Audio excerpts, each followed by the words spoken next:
ونستغفره ونعوذ بالله من شرور أنفسنا ومن سيئات أعمالنا من يهده الله فلا مضل له ومن يضلل فلا هادي له وأشهد أن لا إله إلا الله وحده لا شريك له وأشهد أن محمدا عبده ورسوله أما بعد فإن خير الحديث كتاب الله وخير الهدي هدي محمد صلى الله عليه وعلى آله وسلم وشر الأمور محدثاتها وكل محدثة بدعة وكل بدعة ضلالة وكل ضلالة في النار.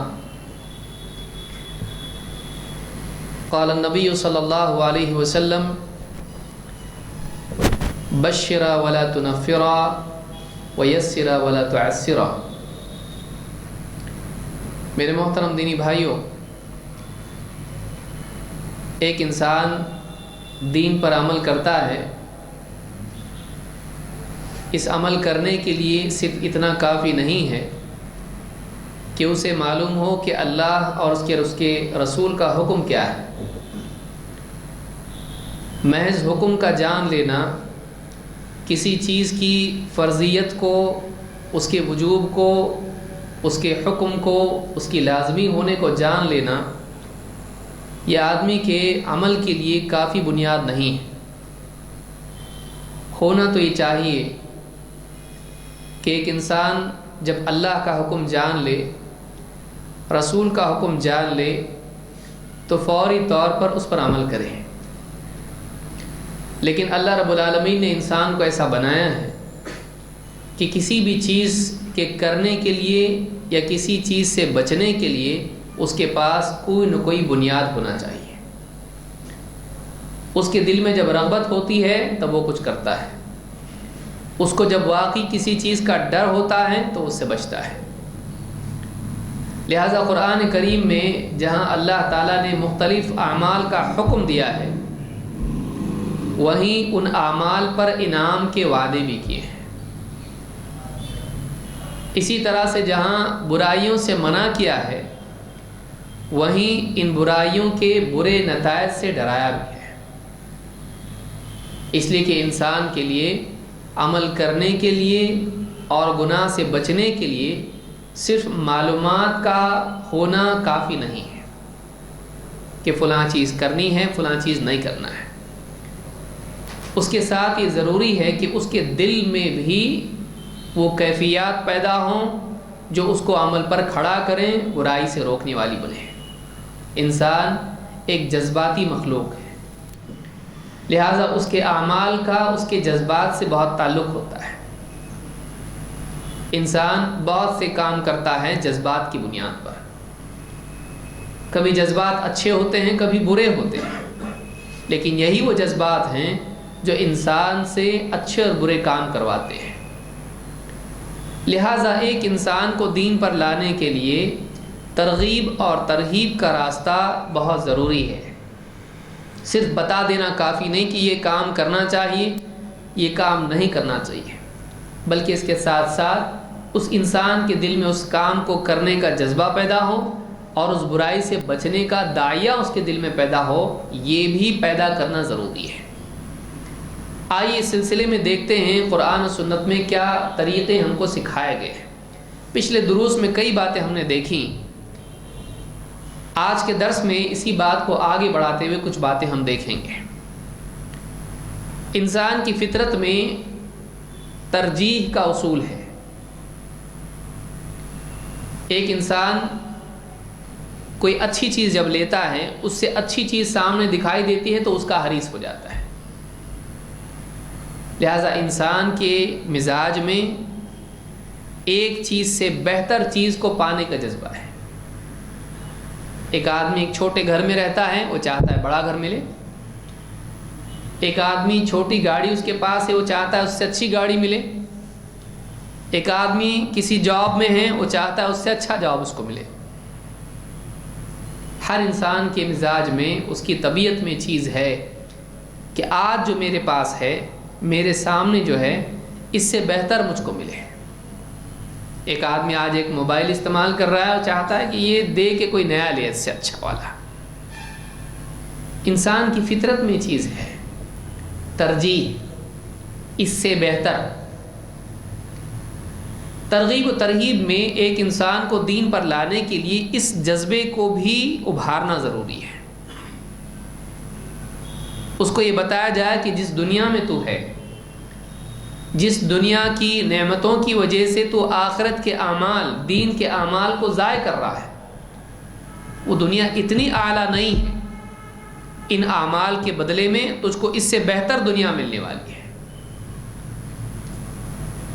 جو نعمتیں دنیا میں تجھ کو جھوٹ بول کے، گناہ کر کے، اللہ کے حکموں کو توڑ کے مل رہی ہیں، یہ نعمتیں کمتر ہیں، اس سے بہتر نعمتیں آخرت میں مل سکتی ہیں، شرط یہ ہے کہ تو اللہ کے حکموں پر عمل کرے۔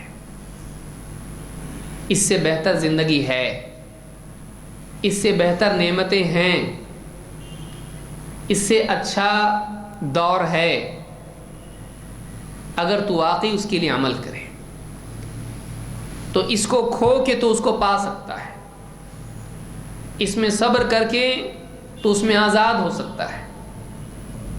یہ دنیا کی زندگی ہے، قید خانہ ہے، اگر اس کو واقعی تو راضی ہو جائے اللہ کی شریعت کے قید خانے میں، تو اللہ تعالیٰ مرنے کے بعد کی زندگی میں جنت میں تجھ کو ہمیشہ کے لیے آزاد کر دے گا۔ تیری مرضی ہے، ترجیح۔ تو ایک طریقہ یہ بھی ہے، جیسے اللہ تعالیٰ قرآن کریم میں فرماتا ہے وَمَا أُوتِيتُم مِّن شَيْءٍ فَمَتَاعُ الْحَيَاةِ الدُّنْيَا وَزِينَتُهَا، تمہیں جو کچھ بھی دنیا میں دیا گیا ہے یہ دنیا کی متاع ہے، دنیا کی پونجی ہے اور دنیا کی زینت ہے۔ وَمَا عِندَ اللَّهِ خَيْرٌ وَأَبْقَى، لیکن اللہ کے پاس جو ہے وہ اس سے بہتر ہے اور زیادہ باقی رہنے والا ہے۔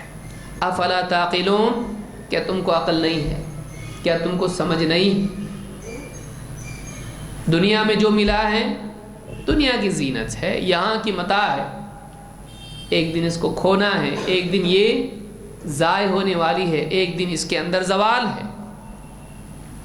لیکن اللہ کے پاس جو جنت ہے، آخرت میں جو اللہ کے پاس انعامات ہیں، یہ اس سے بہتر ہیں اور زیادہ باقی رہنے والے ہیں۔ افلا تعقلون، کیا تم کو عقل نہیں؟ کیا تم کو سمجھ نہیں؟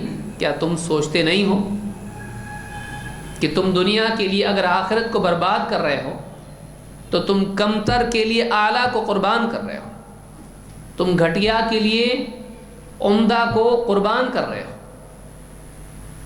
عقل مند آدمی وہ نہیں ہے جو گھٹیا پر راضی ہو جائے اور بہتر کو قربان کر دے، بلکہ انسان دنیا میں بھی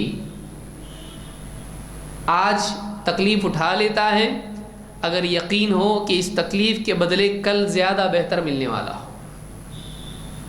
ایک آدمی شام کی تنخواہ، پروموشن دیکھ کر صبح سے شام تک دھوپ میں محنت کرتا ہے جب اس کی نگاہ میں شام کی تنخواہ ہوتی ہے، مالک کی طرف سے انعام اس کے سامنے ہوتا ہے۔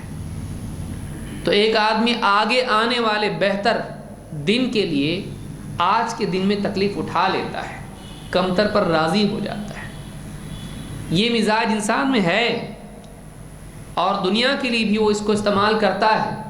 اگر اس کے ذہن میں آپ آخرت کو ڈال دیں اور یقین بٹھا دیں کہ دیکھو آخرت ہمیشہ باقی رہنے والی اور زیادہ بہتر ہے، تو ایسا آدمی دنیا کی تکلیف اٹھا کے آخرت کے لیے کوشش کر سکتا ہے۔ یہ بھی ایک طریقہ ہے ترغیب کا۔ دوسرا طریقہ اسی میں، ایک انسان کی فطرت میں ہے کہ اگر کسی کی تعریف اس کے سامنے کی جائے تو وہ اس کی طرح بننے کی کوشش کرتا ہے۔ پچھلے درس میں اس کو تفصیل سے میں سمجھا چکا ہوں۔ اللہ کے نبی صلی اللہ علیہ وسلم فرماتے ہیں المؤمن القوی خیر و احب الی اللہ من المؤمن الضعیف وفی کل خیر۔ امام مسلم نے اس حدیث کو نقل کیا ہے، آپ فرماتے ہیں ایک قوی مضبوط مومن اللہ کے نزدیک زیادہ بہتر ہے اور زیادہ محبوب ہے اس مومن سے جو کمزور ہو، وفی کل خیر، اور ہر ایک میں بھلائی ہے۔ یہ نہیں کہ کمزور مومن برا ہے بلکہ کمزور مومن میں بھی خیر ہوتی ہے، لیکن ایک قوی مومن، مضبوط مومن ہوتا ہے، وہ اللہ کو زیادہ پسند ہے اور اللہ کے نزدیک زیادہ بہتر انسان ہے۔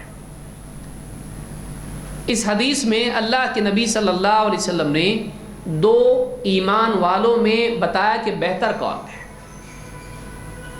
کہ دونوں اچھے ہیں لیکن یہ زیادہ اچھا ہے۔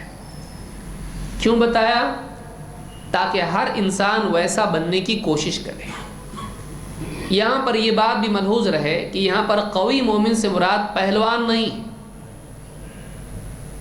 بہت سے لوگ یہ سمجھتے ہیں، اور جو بیچارے کمزور ہوتے ہیں، دبلے پتلے ہیں، پہلوان نہیں ہیں، ان کو یہ حدیث بتاتے ہیں دیکھو اللہ تعالیٰ قوی مومن کو پسند کرتا ہے، کمزور کو نہیں۔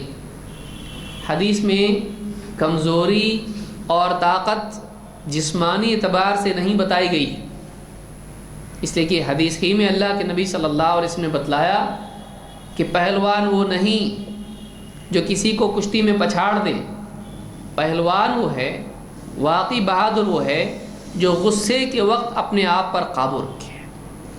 تو اسلامی اعتبار سے اگرچہ جسمانی طاقت کو اہمیت ہے، لیکن اصل طاقت یہ نہیں ہے۔ اصل طاقت اور اصل قوت اخلاقی قوت ہے۔ ایک انسان اخلاقی اعتبار سے مضبوط ہو، غصے میں وہ اپنے آپ پر قابو پانے والا ہو، مسائل کے اندر وہ گھبرانے کی بجائے ہمت رکھنے والا ہو، حوصلہ رکھنے والا ہو، نقصان ہو جائے تو سٹ پٹانے کی بجائے وہ اپنے جذبات کو قابو میں رکھنے والا ہو۔ اصل مقصود اور اصل بات یہاں پر یہ، اسی لیے حدیث میں آگے کیا ہے کہ جب تمہارے اوپر کوئی مصیبت آ جائے تو یوں نہ کہو کہ کاش میں ایسا کرتا تو ایسا ہوتا، بلکہ یوں کہو اللہ کی تقدیر ہے جو اللہ نے چاہا کیا۔ یعنی آدمی مصیبتوں میں ہمت رکھے، حوصلہ رکھے۔ مصیبت میں آدمی کیا رکھے؟ ہمت رکھے۔ یہ ہمت اصل قوت ہے، ورنہ آدمی بعض اوقات جسمانی اعتبار سے بھاری بھرکم ہوتا ہے لیکن ہمت اس میں نہیں ہوتی ہے، دبلے پتلے سے بھی پٹائی ہو جاتی ہے اس کی۔ کیوں؟ ہمت نہیں ہے۔ اندر کا حوصلہ، اصل اندر کی بہادری اندر ہوتی ہے، اور مصیبتوں میں، تکلیفوں میں، غصے کی حالت میں اپنے آپ پر قابو رکھنا، اپنے جذبات پر قابو پانا، یہ سب سے بڑی طاقت ہے۔ تو یہاں پر آپ صلی اللہ علیہ وسلم نے بتلایا کہ قوی مومن اللہ کے نزدیک زیادہ بہتر ہے اور اللہ کو زیادہ پسند ہے اس مومن سے جو کمزور ہے، ہمت ہار جاتا ہے، جذبات سے مغلوب ہو جاتا ہے۔ وہ مومن ہے، اس میں بھی ایمان کی خیر ہے، وہ مومن ہے، ایمان اس کے پاس ہے، اس میں خیر ہے، وہ جہنم کے لائق نہیں ہے، وہ شر نہیں ہے، لیکن اللہ کو زیادہ پسند یہ ہے وہ مومن جو اخلاقی قوت کا حامل ہو، اس کے اندر قوت ہو، مضبوطی۔ تو انسان کو اپنے اندر مضبوطی پیدا کرنا چاہیے۔ یہاں آپ دیکھیں گے حدیث میں اللہ کے نبی صلی اللہ علیہ وسلم ایک مومن اور دوسرا مومن اس میں ترجیح دے رہے ہیں، بتا رہے ہیں یہ بھی اچھا ہے لیکن اس سے اچھا وہ ہے۔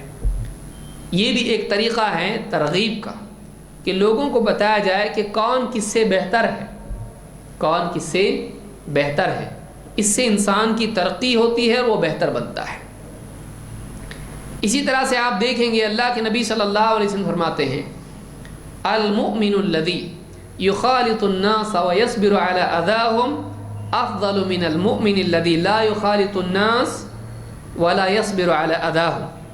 امام احمد اور اسی طرح سے امام ترمذی ابن ماجہ نے اس کو روایت کیا، اور امام البخاری میں نے الادب المفرد میں کیا فرماتے ہیں، وہ مومن جو لوگوں کے ساتھ مل جل کر رہتا ہے اور ان کی تکلیفوں پر صبر کر لیتا ہے، اس مومن سے افضل ہے جو لوگوں کے ساتھ گھل مل کے نہیں رہتا ہے اور ان کی تکلیف پر صبر نہیں کرتا ہے۔ یہاں پر بھی آپ دیکھیں گے کہ آپ صلی اللہ علیہ وسلم کیا چاہ رہے ہیں۔ آپ یہ بتا رہے ہیں کہ مومن کو ایسا ہونا چاہیے، لیکن آپ بتلا رہے ہیں کہ مومن دونوں قسم کے ہوتے ہیں۔ ایک وہ ہوتا ہے جو صبر والا ہوتا ہے دوسرا بے صبرا ہوتا ہے. ایک وہ ہوتا ہے جو لوگوں کی تکلیف برداشت کر لیتا ہے, دوسرا تکلیف برداشت نہیں کرتا ہے. تو آپ یہاں پر ایک مومن کی بجائے دوسرا مومن بننے کی ترغیب ہم کو دے رہے ہیں. یہ بھی ایک طریقہ ہے کہ ایک انسان کو بہتر عمل پر لانے کے لیے اس کے سامنے کسی کی تعریف کی جائے, چاہے وہ تعریف صفت کے اعتبار سے ہو کہ اللہ کو ایسا نہیں ایسا پسند ہے, یا پھر وہ کسی موجود انسان کی تعریف ہو کہ دیکھو فلاں کو دیکھو کتنا اچھا انسان ہے, اس پر ایسے حالات آئے اس نے ایسا کیا, وہ بیمار ہوا اس نے ایسا کیا, وہ آدمی کل برا تھا آج نیک بن گیا. تو اس کی تعریف کسی کے سامنے کی جائے تاکہ اس تعریف کو دیکھ کر اور اس انسان کو دیکھ کر, چاہے وہ انسان ماضی کا کوئی رہا ہو یا وہ انسان حال کا ہو ہمارے سامنے ہو, اور اس کو دیکھ کر وہ انسان دوسرے کے لیے انسپریشن بن جائے, اس کے لیے وہ خود ترغیب بن جائے. تو یہ بھی ایک طریقہ ہے لوگوں کو اچھا بنانے کا. یہ نہیں کہ آپ کہیں تو ایسا ہے, تیرے اندر یہ برائی ہے, تو نہیں بن سکتا ہے, تو برباد ہو گیا, تو گیا کام سے, تو نہیں سدھر سکتا ہے. ایسا بولنے سے کوئی نہیں سدھرتا ہے. ایسا بولنے سے ایک بگڑا ہوا انسان اچھا نہیں بنتا ہے. کسی کو آپ چھوٹا بتا کر آپ اس کو بہتر نہیں بنا سکتے. آپ ایک وقت میں دو متضاد کام کر رہے ہیں. آپ کیا کر رہے ہیں؟ تو گھٹیا بتا رہے ہیں اور چاہ رہے ہیں کہ وہ بہتر بنے. ایک انسان کی اسپرٹ آپ توڑیں, اس کا جذبہ ہی ختم کر دیں بہتر بننے کا, اور اس کے اندر آپ جو امکان ہے اچھا بننے کا, پاسبلٹی ہے اچھے بننے کی, اس کو ہی آپ دفن کر رہے ہیں. اور پھر آپ چاہتے ہیں کہ وہ انسان اچھا بنے. نہیں ہوتا اس میں. اسی لیے ہم لوگوں کو, خاص کر کے اپنے بچوں کو یا اپنے بھائی یا اپنے دوست کو یا اجنبی لوگوں کو, جب ہم دیندار بنانا چاہتے ہیں اور ان میں برائیاں ہوتی ہیں, ایک بگڑا ہوا انسان بہتر نہیں بن سکتا ہے, بن سکتا ہے. آپ نے کیا وہ قصہ نہیں سنا ہے؟ اللہ کے نبی صلی اللہ علیہ وسلم نے بتلایا ایک انسان نے 99 قتل کیے تھے. وہ آدمی کسی عابد کے پاس گیا اور اس سے پوچھا کہ کیا میرے لیے توبہ ہے؟ اس نے کہا نہیں ہو سکتی تیرے لیے توبہ. 99 قتل, کوئی توبہ ہوا نہیں. اس نے اس کو بھی قتل کر دیا, جذبات میں آ کے, غصے میں آ کے قتل کر دیا اس کو. لیکن قتل کرنے کے بعد پھر احساس ہوا, پھر ایک عالم کے پاس گیا, پھر پوچھا وہی بات پوچھی, میرے لیے توبہ ہے؟ کہا ہاں. تیری توبہ کے بیچ میں کون آ سکتا ہے؟ توبہ ہے. ایک کام کر, یہ بستی اچھی نہیں ہے, یہ بستی چھوڑ, دوسری بستی میں جا, وہاں نیک لوگ ہیں ان کے ساتھ رہ, عبادت کرتا رہے. وہ آدمی نکلا, راستے میں موت ہو گئی. فرشتے آئے رحمت کے عذاب کے, اللہ نے ایک فرشتہ بھیجا, دونوں میں جھگڑا ہو گیا. فرشتے نے کہا کہ دیکھو ناپو, یہاں سے جہاں سے آیا یہاں تک, یہاں سے جہاں جا رہا تھا, جو جگہ نزدیک ہے اس کو اس کے حوالے, اگر منزل نزدیک ہے رحمت کے فرشتے لے جائیں گے. دیکھا گیا تو وہ آدھے سے زیادہ پار کر چکا تھا. رحمت کے فرشتے اس کو لے کے گئے. غور کرنے کی چیز یہ ہے کہ ایک انسان جو 99 قتل کیا ہے وہ بھی ایک انسان, اچھا انسان بن سکتا ہے, اور اس کے اندر بھی اپنی اصلاح کا جذبہ باقی رہتا ہے. 99 قتل کرنے والا کتنا زیادہ, ہاں آپ دیکھیے اندر کتنا سخت ہوگا, لیکن آدمی کبھی اتنا سخت نہیں ہوتا ہے کہ اس کے اندر اپنی اصلاح کا جذبہ ہی ختم ہو جائے. وہ رہتا ہے, ایک چنگاری اس کے اندر ہوتی ہے. ہمارا کام یہ ہے کہ ہم اس کو بھی بجھائیں نہیں, ہم اس کی ہمت نہیں توڑیں. لہٰذا بعض اوقات ہم دیکھتے ہیں کسی کو, کیا تو ایسا نہیں سدھرتا, تو ہم ایسا نہیں بولے. ہم اس کو امید دلائیں, اس کو غافل بھی نہ کریں, اس کو غافل بھی نہ کرتا رہے کچھ بھی, اللہ بہت غفور و رحیم ہے, ایسا بھی نہ کریں. اس کو بے فکر بھی نہ کریں, اس کو نا امید نہ کریں, اور اس کو بے فکر بھی نہ کریں. عقل مند آدمی کون ہے؟ جو کسی کی اصلاح کرنے کی کوشش کرے تو اس کو اللہ کی رحمت سے مایوس نہ کرے، لیکن اللہ کی سزا سے بے فکر بھی نہ کرے۔ سمجھداری کس کو کہتے ہیں؟ کہ وہ ایک طرف اللہ کی رحمت ہے، اسے مایوس نہ کرے، اب کچھ نہیں ہو سکتا، اب گیا وقت، نہیں، ابھی بھی وقت ہے۔ اسی لیے آپ دیکھیے اس عالم نے کیا کہا، تیرے اور تیری توبہ کے بیچ میں اس نے یہ نہیں دیکھا اس نے کتنے قتل کیے، اس نے یہ دیکھا اب آیا نا، یہ اس کے اندر احساس ہے اصلاح کا، اسی احساس کو بنیاد بنا کر اس کو سدھارنے کی کوشش کرو۔ وہ ایک آپ دیکھیے ایک آدمی ڈوب رہا ہے، اس کی انگلی بھی مل جائے، ہاتھ مل جائے، اس کا کچھ نہ کچھ مل جائے، اس کا قمیص مل جائے، اس کو بچانا ممکن ہوتا ہے، کچھ تو ملے۔ تو ایک آدمی اگر بگڑا ہوا ہے، اس میں برائیاں ہیں، 100 برائیاں ہیں، 99 قتل اس نے کیے، لیکن اس میں اگر احساس کی خوبی ہے، احساس کی خوبی ہے، یہ بہت بڑی خوبی ہے، آپ اس کو کیپٹلائز کر سکتے ہیں، اس کو آپ استعمال کر کے اس انسان کو اچھا بنانے کی کوشش کر سکتے ہیں۔ اس لیے بہترین انسان وہ ہے جو لوگوں کی اصلاح میں، لوگوں کو کتنا بھی برا کیوں نہ ہو کوئی انسان، اس کی امید ختم نہ کرے، اس انسان کو لگے کہ اب سدھر کے کچھ فائدہ نہیں تو پھر کیوں سدھروں، ایسا بھی گیا ویسا بھی گیا، کیوں سدھروں میں، ایسا نہیں ہونا چاہیے۔ تو یہاں پر ایک اصول یہ ملتا ہے کہ ایک انسان کو اس سے بہتر انسان سامنے رکھ کر اس کے اندر جذبہ پیدا کیا جائے کہ یہ ویسا بنے، چاہے وہ انسان ماضی کا رہا ہو یا وہ ہماری نگاہوں کے سامنے اپنے سماج کا انسان ہو۔ جیسے کسی بچہ ہے بگڑا ہوا ہے اور غلطیاں کرتا ہے، آپ اس کو ڈانٹیں، ٹھیک ہے، لیکن آپ بتائیں دیکھو فلانا لڑکا کیسا ہے، اس کے اندر یہ خوبی ہے، یہ خوبی ہے، یہ خوبی ہے، اور اگر تو بنتا ہے ویسا، میں اس سے زیادہ تجھ سے محبت کروں گا، اور تیرے اندر وہ موقع ہے، تو بن سکتا ہے ایسا، نہیں تو اس سے آگے جا سکتا ہے، تو اس سے بہتر بن سکتا ہے۔ اگر ہم یہ طریقہ اپنائیں تو بہت سے لوگوں کے اندر واقعی پوٹینشیل ہوتا ہے، اچھے بننے کی ان میں صلاحیت ہوتی ہے، اور وہ بن سکتے ہیں، ان کو تھوڑے سے انکریجمنٹ کی اور موٹیویشن کی ضرورت ہوتی ہے، تھوڑی سی حوصلہ افزائی کی ضرورت ہوتی ہے۔ ہر انسان بہترین انسان بن سکتا ہے، اللہ نے انسانوں کو صلاحیتیں دی ہیں، وہ اچھے بن سکتے ہیں، اچھا نہیں بن سکتا ایسا نہیں ہے۔ دیکھیے اللہ نے قرآن کریم میں کیا فرمایا، قد افلح من زکاہا، کامیاب ہو گیا وہ جس نے اپنے نفس کو گندگی سے پاک کیا۔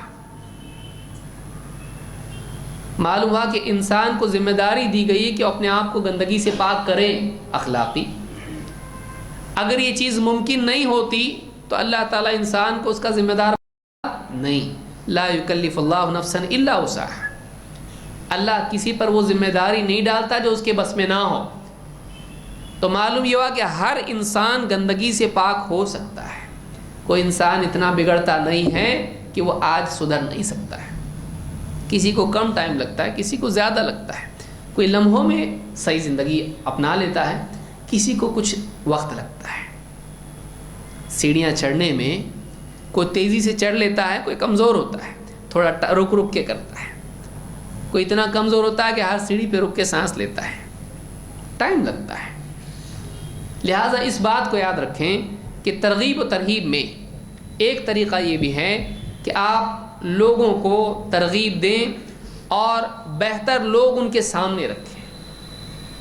جیسے ایک آدمی مثال کے طور پر بیمار ہے، پریشان ہے، اور بولے نہیں ہو سکتا، مجھ سے برداشت نہیں ہوتا، اور معلوم نہیں کیوں اللہ میرے ساتھ ایسا کر رہا ہے۔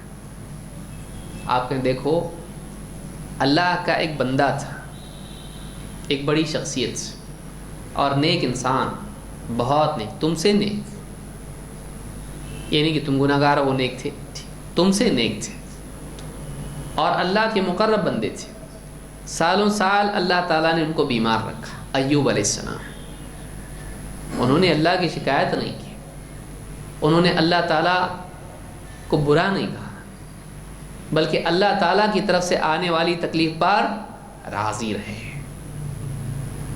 کیا تم یہ نہیں کر سکتے؟ اللہ نے ان کی بیماری بھی دور کر دی، ان کو انعام بھی دیا دنیا اور آخرت میں۔ ہو سکتا ہے اللہ تعالیٰ تم کو کچھ دینا چاہتا ہے، تو یہ جو پاور ہے، ایک آدمی کا ذہن منفی ہے اس کو مثبت بنانا، پازیٹیو بنانا. اور زندگی میں ہو سکتا ہے یہ، ہر چیز میں ایک خیر کا پہلو ہوتا ہے. فَإِنَّ مَعَ الْعُسْرِ يُسْرًا. اللہ نے قرآن کریم میں کیا فرمایا؟ یقیناً ہر عسر کے ساتھ یسر ہے، ہر تنگی کے ساتھ کشادگی ہے، ہر مشکل کے ساتھ آسانی ہے. تو ہر پریشانی میں ایک پازیٹیو آسپیکٹ ہوتا ہے، وہ دیکھنا چاہیے انسان. جب وہ انسان کے سامنے ہوتا ہے تو پھر پریشانی آسان ہو جاتی ہے. اگر وہ ذہن نہ ہو آدمی ٹوٹ جاتا ہے. تو اگر ایک آدمی مان لیجئے دینی اعتبار سے بگڑا ہوا ہے، عمل نہیں کرتا ہے، یہ نہیں وہ نہیں، آپ یہ نہیں کہیں گے ان کو کہ ٹھیک ہے اس میں بھی کوئی خیر ہوگی کہ تو بگڑا ہوا ہے، یہ نہیں ہوگا. لیکن آپ اس کو فیوچر کی امید دلا سکتے ہو. مثلا آپ بتا، دیکھو ایک آدمی ایسا تھا، حضرت عمر رضی اللہ تعالیٰ کو دیکھو، کتنے بڑے دشمن تھے مسلمانوں کی، پٹائی کرتے تھے مسلمانوں کی. وہی طاقت تھی، وہی قوت تھی. اللہ تعالیٰ نے جب ان کو ایمان دیا، وہی طاقت اور قوت اور بہادری اسلام کے لیے استعمال ہوئی. اللہ نے اس کے ذریعے سے اسلام کو قوت دی. حضرت عمر کے ذریعے سے اللہ نے اسلام کو قوت دی. تو وہ ایک دور میں مسلمانوں کے لیے شر تھا، اللہ نے اس کو خیر میں تبدیل کر دیا. اب کسی انسان کو آپ نے بتایا فلانا تمہارے علاقے میں تکلیف دیتا ہے نا، تم کو دعوت دو اس کو، ہو سکتا ہے وہی آدمی تمہاری طاقت بن جائے.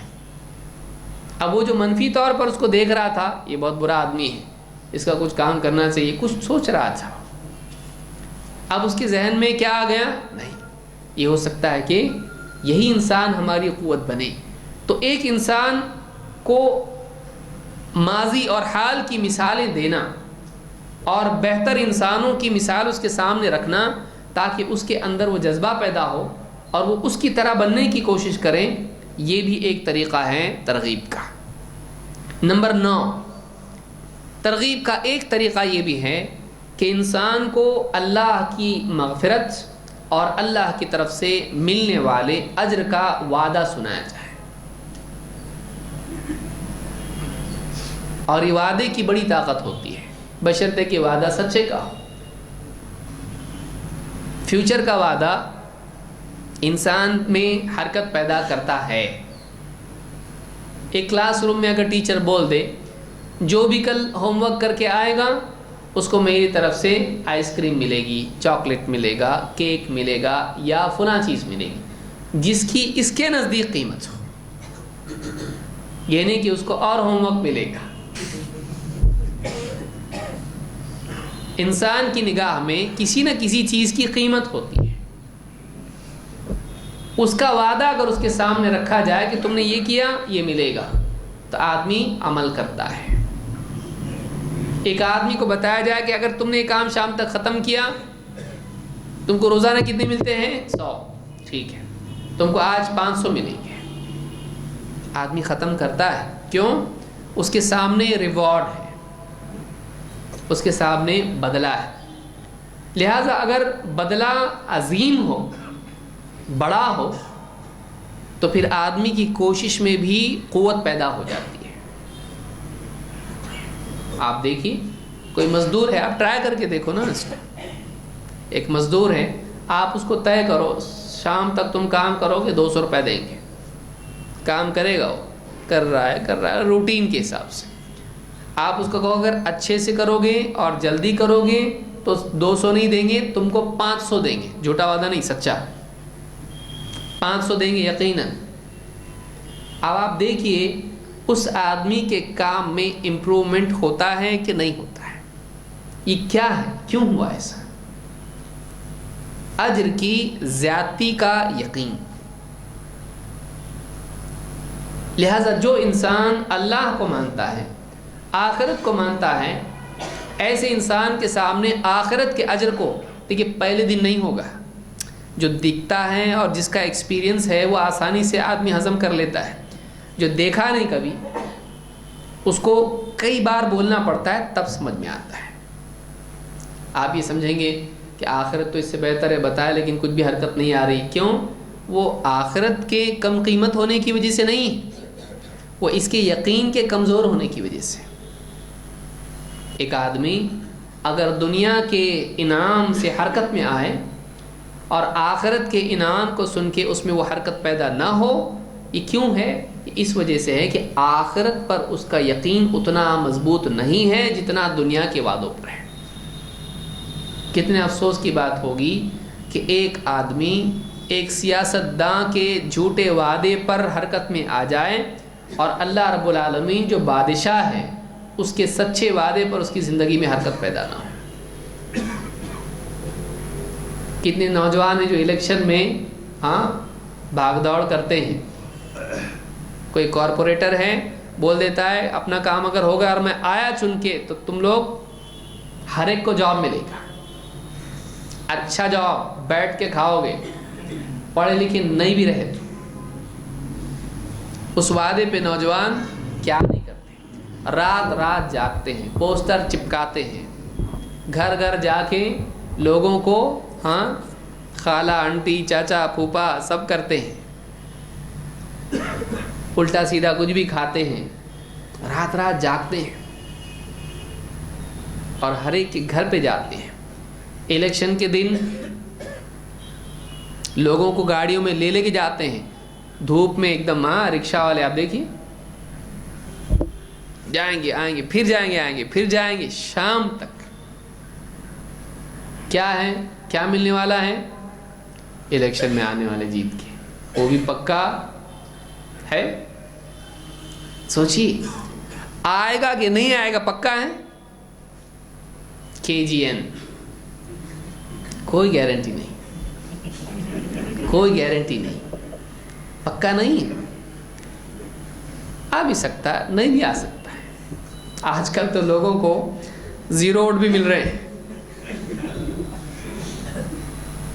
مشین دبا رہا ہے آدمی، بولا سب کے ووٹ نہیں ملے مان سکتا ہوں، میرا ووٹ میرا بھی نہیں، سب نے دھوکہ دیا میں مان سکتا ہوں بھائی، لیکن یہ میں اپنے آپ کو دھوکہ دوں، مجھ کو اچھی طرح سے یاد ہے میں نے اپنے آپ کو دیا ہے ووٹ، میں نے بھی نہیں دیا اپنے آپ کو۔ آپ نے دیا اپنے آپ کو لیکن مشین نے آپ کو نہیں دیا ہے، آج یہ حال ہو گیا ہے۔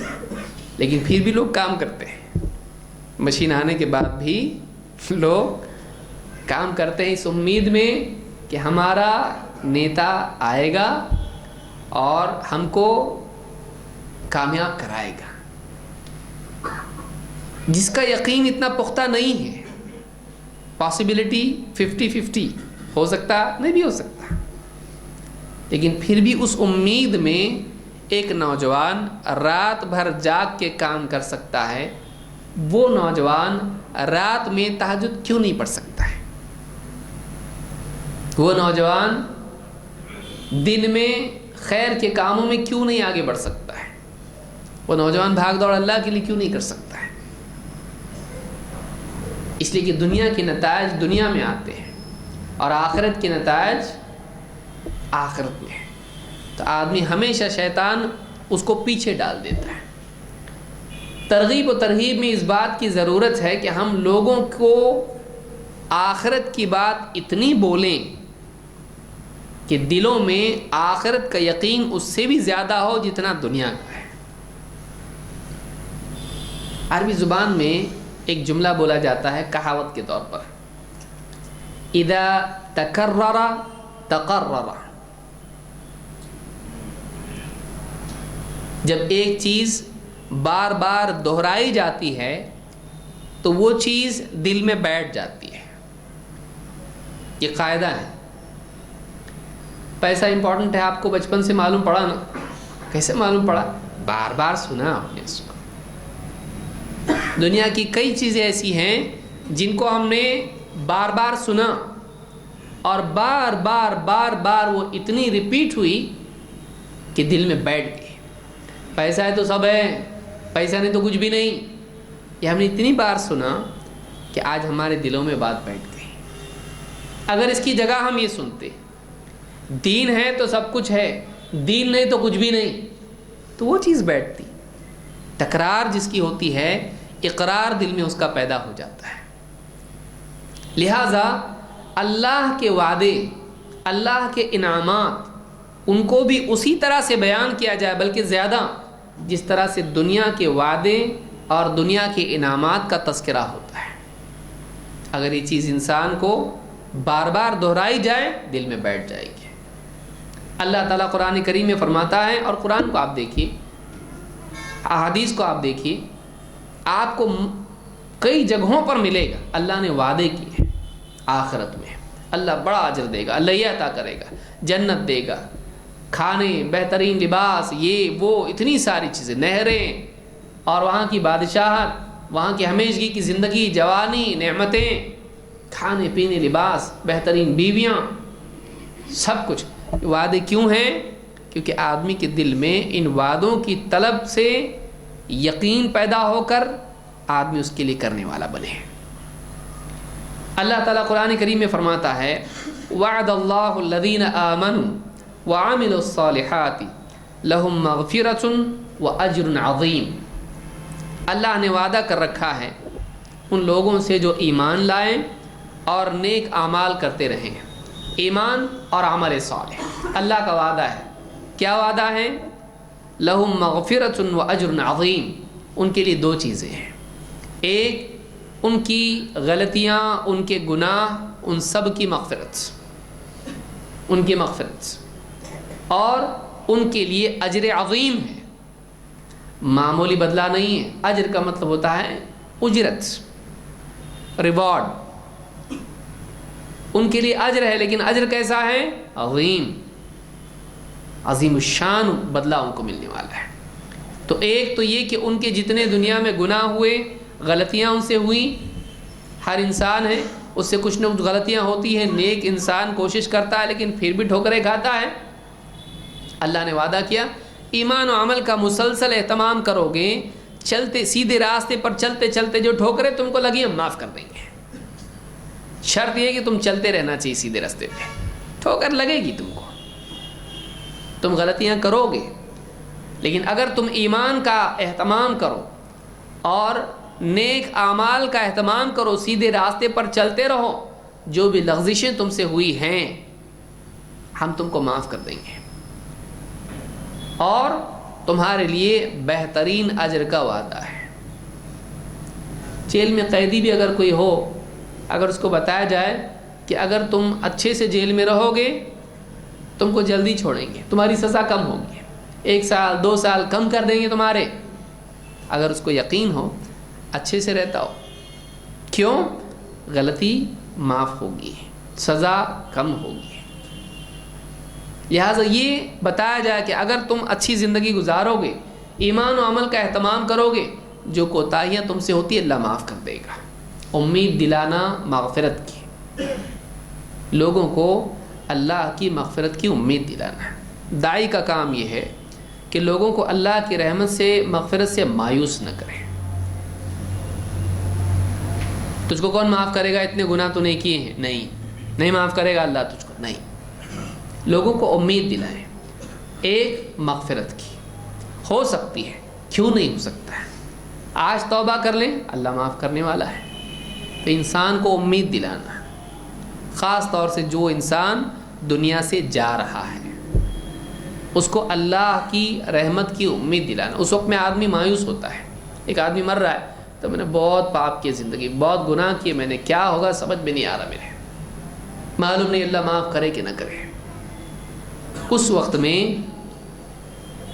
میں آدمی اس کو امید دلائے، نہیں اللہ بڑا رحمت والا ہے، اللہ غفور رحیم ہے۔ اب تو وہ آدمی جا رہا دنیا سے، اب تو کچھ کرنے والا نہیں ہے، اس سے کہا جائے اللہ سے معافی مانگے، اللہ معاف کر دیتا ہے، اور اللہ بڑی رحمت والا ہے، وہ تو ہر بندے کو معاف کر سکتا ہے، تو بندہ اللہ سے مغفرت چاہے، بس اور کچھ بھی نہیں، اس کو امید دلائی جائے۔ اور وہ اجر عظیم، عظیم الشان اجر ہے۔ کیا دے گا اللہ؟ تصور سے اوپر ہے۔ فلا تعلم نفس ما اخفی لهم من قرۃ اعین، اللہ نے فرمایا کوئی نہیں جانتا اس کی آنکھوں کی ٹھنڈک کا کیا سامان ہم نے تیار کر کے رکھا ہے، یعنی انسان کے تصور سے بھی عالی جنت سے۔ کوئی بول دے کسی کو ایک چیز تیرے لیے میں دینے والا ہوں، ایسی زبردست ہے زندگی میں کسی نے دیا نہیں ہوگا تجھ کو، اور میرے بعد بھی کوئی دے گا نہیں ایسا، اور تو کچھ خرید نہیں سکتا اس کو، اتنی بڑی چیز ہے۔ آدمی کیا کیا سوچے گا، کیا کرنا پڑے گا اس کے لیے، یہ کام کرنا پڑے گا۔ آدمی کرتا ہے، نہیں جان کے بھی کرتا ہے، بعض اوقات دھوکہ بھی ہوتا ہے۔ اللہ دھوکہ نہیں دیتا ہے، اللہ دھوکہ نہیں دیتا ہے۔ اگر اللہ نے بتلایا ہے وہ اجر عظیم ہے، بہترین بدلہ ہے، عظیم الشان بدلہ اگر ہے، اللہ اپنی شان کے حساب سے دے گا۔ جب اللہ نے اس کو عظیم کہا ہے، وہ اللہ کے حساب سے عظیم ہوگا، تیرے حساب سے نہیں۔ ہماری سوچ جا جا کے کتنی جاتی ہے۔ ایک فقیر کو ایک آدمی کہے مانگ، کیا مانگتا ہے؟ بولے 100 روپے دو، اتنی تیری اوقات ہے؟ بولے روز سب لوگ 1-1 روپیہ 5-5 دیتے ہیں، آپ 100 دے دو بس، اس سے زیادہ کیا مانگو، میری حیثیت اتنی ہے۔ بولے میں مانگ کیا مانگتا، تو گاڑی مانگتا گاڑی دے دیتا ہوں میں، گھر مانگتا گھر دے دیتا ہوں میں۔ جب میں بولا جو مانگنا ہے مانگ دوں گا، تو ہماری ذہنیت فقیر کی ذہنیت ہے۔ ہم اپنی حیثیت کے حساب سے مانگتے ہیں، نہیں، اللہ کی شان کے حساب سے مانگنا چاہیے، اپنی حیثیت کے حساب سے نہیں۔ ہماری تو کوئی حیثیت ویسے بھی ہے نہیں، ہم کو مانگنا چاہیے، اللہ سے امید باندھنا چاہیے اللہ کی شان کے حساب سے۔ جب اللہ نے اس کو عظیم کہا ہے کہ وہ اجر عظیم ہے، وہ بہت اونچا ہوگا، ہمارا تصور بھی نہیں آ سکتا وہاں تک۔ تو یہاں پر یہ بات بھی یاد رکھیں کہ لوگوں کو وہ انعامات یاد دلائیں جو جنت میں اللہ نے اہل ایمان کے لیے، نیک لوگوں کے لیے رکھے ہیں۔ وہ اجر اللہ کا لوگوں کے سامنے رکھنا ہے۔ اور اسی کے ساتھ جو گناہگار ہیں، دیکھیے ایک تو آدمی یا تو گناہگار ہوگا یا تو نیک ہوگا۔ گناہگار کو مغفرت کی امید دلائی جائے، اور جو نیک انسان ہے اس انسان کو اجر عظیم کا وعدہ اور وہ سارے انعامات جو اللہ نے ذکر کیے قرآن کریم میں، اس کے سامنے وہ پیش کیے جائیں۔ یہ بھی ایک طریقہ ہے ترغیب کا۔ نمبر 10، ترغیب کا ایک طریقہ زمین میں اقتدار، دنیا میں اقتدار۔ انسان کو اقتدار کی چاہت ہے، غلبہ، حکومت، دنیا کے اندر پولیٹیکل پاور، اسی لیے ساری دنیا دوڑ رہی ہے۔ ایک ملک ہے اس کے خلاف بغاوت ہوتی ہے، لوگ بغاوت کرتے ہیں، کیوں؟ حکومت بدلنا چاہیے۔ سیاسی معاملات دنیا بھر میں چلتے رہتے ہیں، حکومت بدلنا چاہیے۔ کس کو ملنا چاہیے؟ ہم کو ملنا چاہیے، اس قوم کو، اس قوم کو۔ قوم ایک دوسرے سے لڑتی ہیں سیاسی غلبے کے لیے، کیونکہ سیاسی لگام ہمارے ہاتھ میں ہوگی، ہم دنیا کے منافع حاصل کریں گے اور ہمارے ہاتھ میں پورا پاور ہوگا۔ پاور کی جنگ، اقتدار کی جنگ۔ اللہ تعالیٰ نے دین پر اقتدار کا بھی وعدہ کیا ہے۔ صرف یہ نہیں کہ تم دنیا میں رہو اور نیک رہو تو جنت میں تم کو ملے گا، نہیں، جنت تو آخرت کے لیے ہے۔ کیا دین کا فائدہ دنیا میں ہے یا نہیں ہے؟ دنیا میں بھی ہے۔ کیا ملے گا؟ مجموعی طور پر اہل حق کو اللہ تعالیٰ دنیا میں اقتدار دے گا۔ اللہ تعالیٰ قرآن کریم میں فرماتا ہے وعد اللہ الذین آمنوا منکم وعملوا الصالحات، اللہ نے وعدہ کیا ہے ان لوگوں سے جو ایمان لائے اور نیک اعمال کرتے رہے۔ کس چیز کا وعدہ کیا ہے؟ اللہ فرماتا ہے لَيَسْتَخْلِفَنَّهُمْ فِي الْأَرْضِ، ہم زمین میں ان کو خلافت عطا کریں گے، ہم زمین میں ان کو جانشین بنائیں گے دوسری قوموں کا۔ یستخلف کا مطلب ہوتا ہے جانشین بنانا، کیونکہ وعدہ سب سے ہے، سارے کے سارے خلیفہ بن جائیں گے مسلمانوں کی، یہ مطلب نہیں ہے، کیونکہ وعدہ سب سے ہے کہ ہم سب کو خلیفہ بنائیں گے۔ تو خلیفہ تو ایک ہوتا ہے مسلمانوں کا، یہاں یہ مراد نہیں ہے۔ مراد یہ ہے ہم پوری قوم کو دوسری قوموں کے مقابلے میں کیا کریں گے؟ ان کو ہٹا کے ان کے ہاتھ میں اقتدار دیں گے۔ لَيَسْتَخْلِفَنَّهُمْ فِي الْأَرْضِ كَمَا اسْتَخْلَفَ الَّذِينَ مِنْ قَبْلِهِمْ، ویسے ہی جیسے ان سے پہلوں کو ہم نے زمین میں استخلاف، اقتدار عطا کیا تھا، جانشین بنایا تھا۔ آپ دیکھیے بنی اسرائیل کو اللہ نے عزت دی، ان کو اللہ نے چنا، لیکن جب ان میں بگاڑ آیا اور صحابہ جب آئے تو اللہ تعالیٰ نے کیا کر دیا؟ بنی اسرائیل کو ہٹا کے کس کو خلیفہ بنایا؟ صحابہ کو، ان کا جانشین بنایا۔ اب ان کے ہاتھ میں سب کچھ، ان کے ہاتھ میں۔ بیت المقدس بھی دیکھیے آپ، فتح ہوا عمر کے زمانے میں۔ تو مسلمانوں کو اللہ تعالیٰ نے اقتدار دیا، کیوں؟ اللہ کا یہ قاعدہ ہے، ایک قوم ہٹا کے دوسری قوم اللہ لاتا ہے، ہوتا رہتا ہے یہ۔ قوموں کی لیاقت کی بنیاد پر ایک قوم مغلوب اور دوسری غالب ہوتی ہے، کبھی آزمائش کے طور پر بھی ہوتا ہے، لیکن اللہ تعالیٰ کا یہ مسلسل نظام چلتا رہتا ہے۔ ایک قوم کو ہٹا کے اللہ دوسری قوم کو لاتا ہے، اس کے ہاتھ میں پاور دیتا ہے، اس کے ہاتھ میں چابی دیتا ہے، یہ چلتا رہتا ہے۔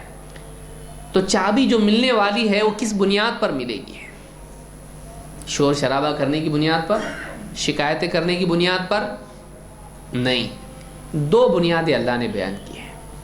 وعد اللہ الذین آمنوا وعملوا الصالحات منکم، تم میں سے جو لوگ ایمان اور نیک اعمال کا اہتمام کریں، اللہ کا وعدہ ان سے ہے۔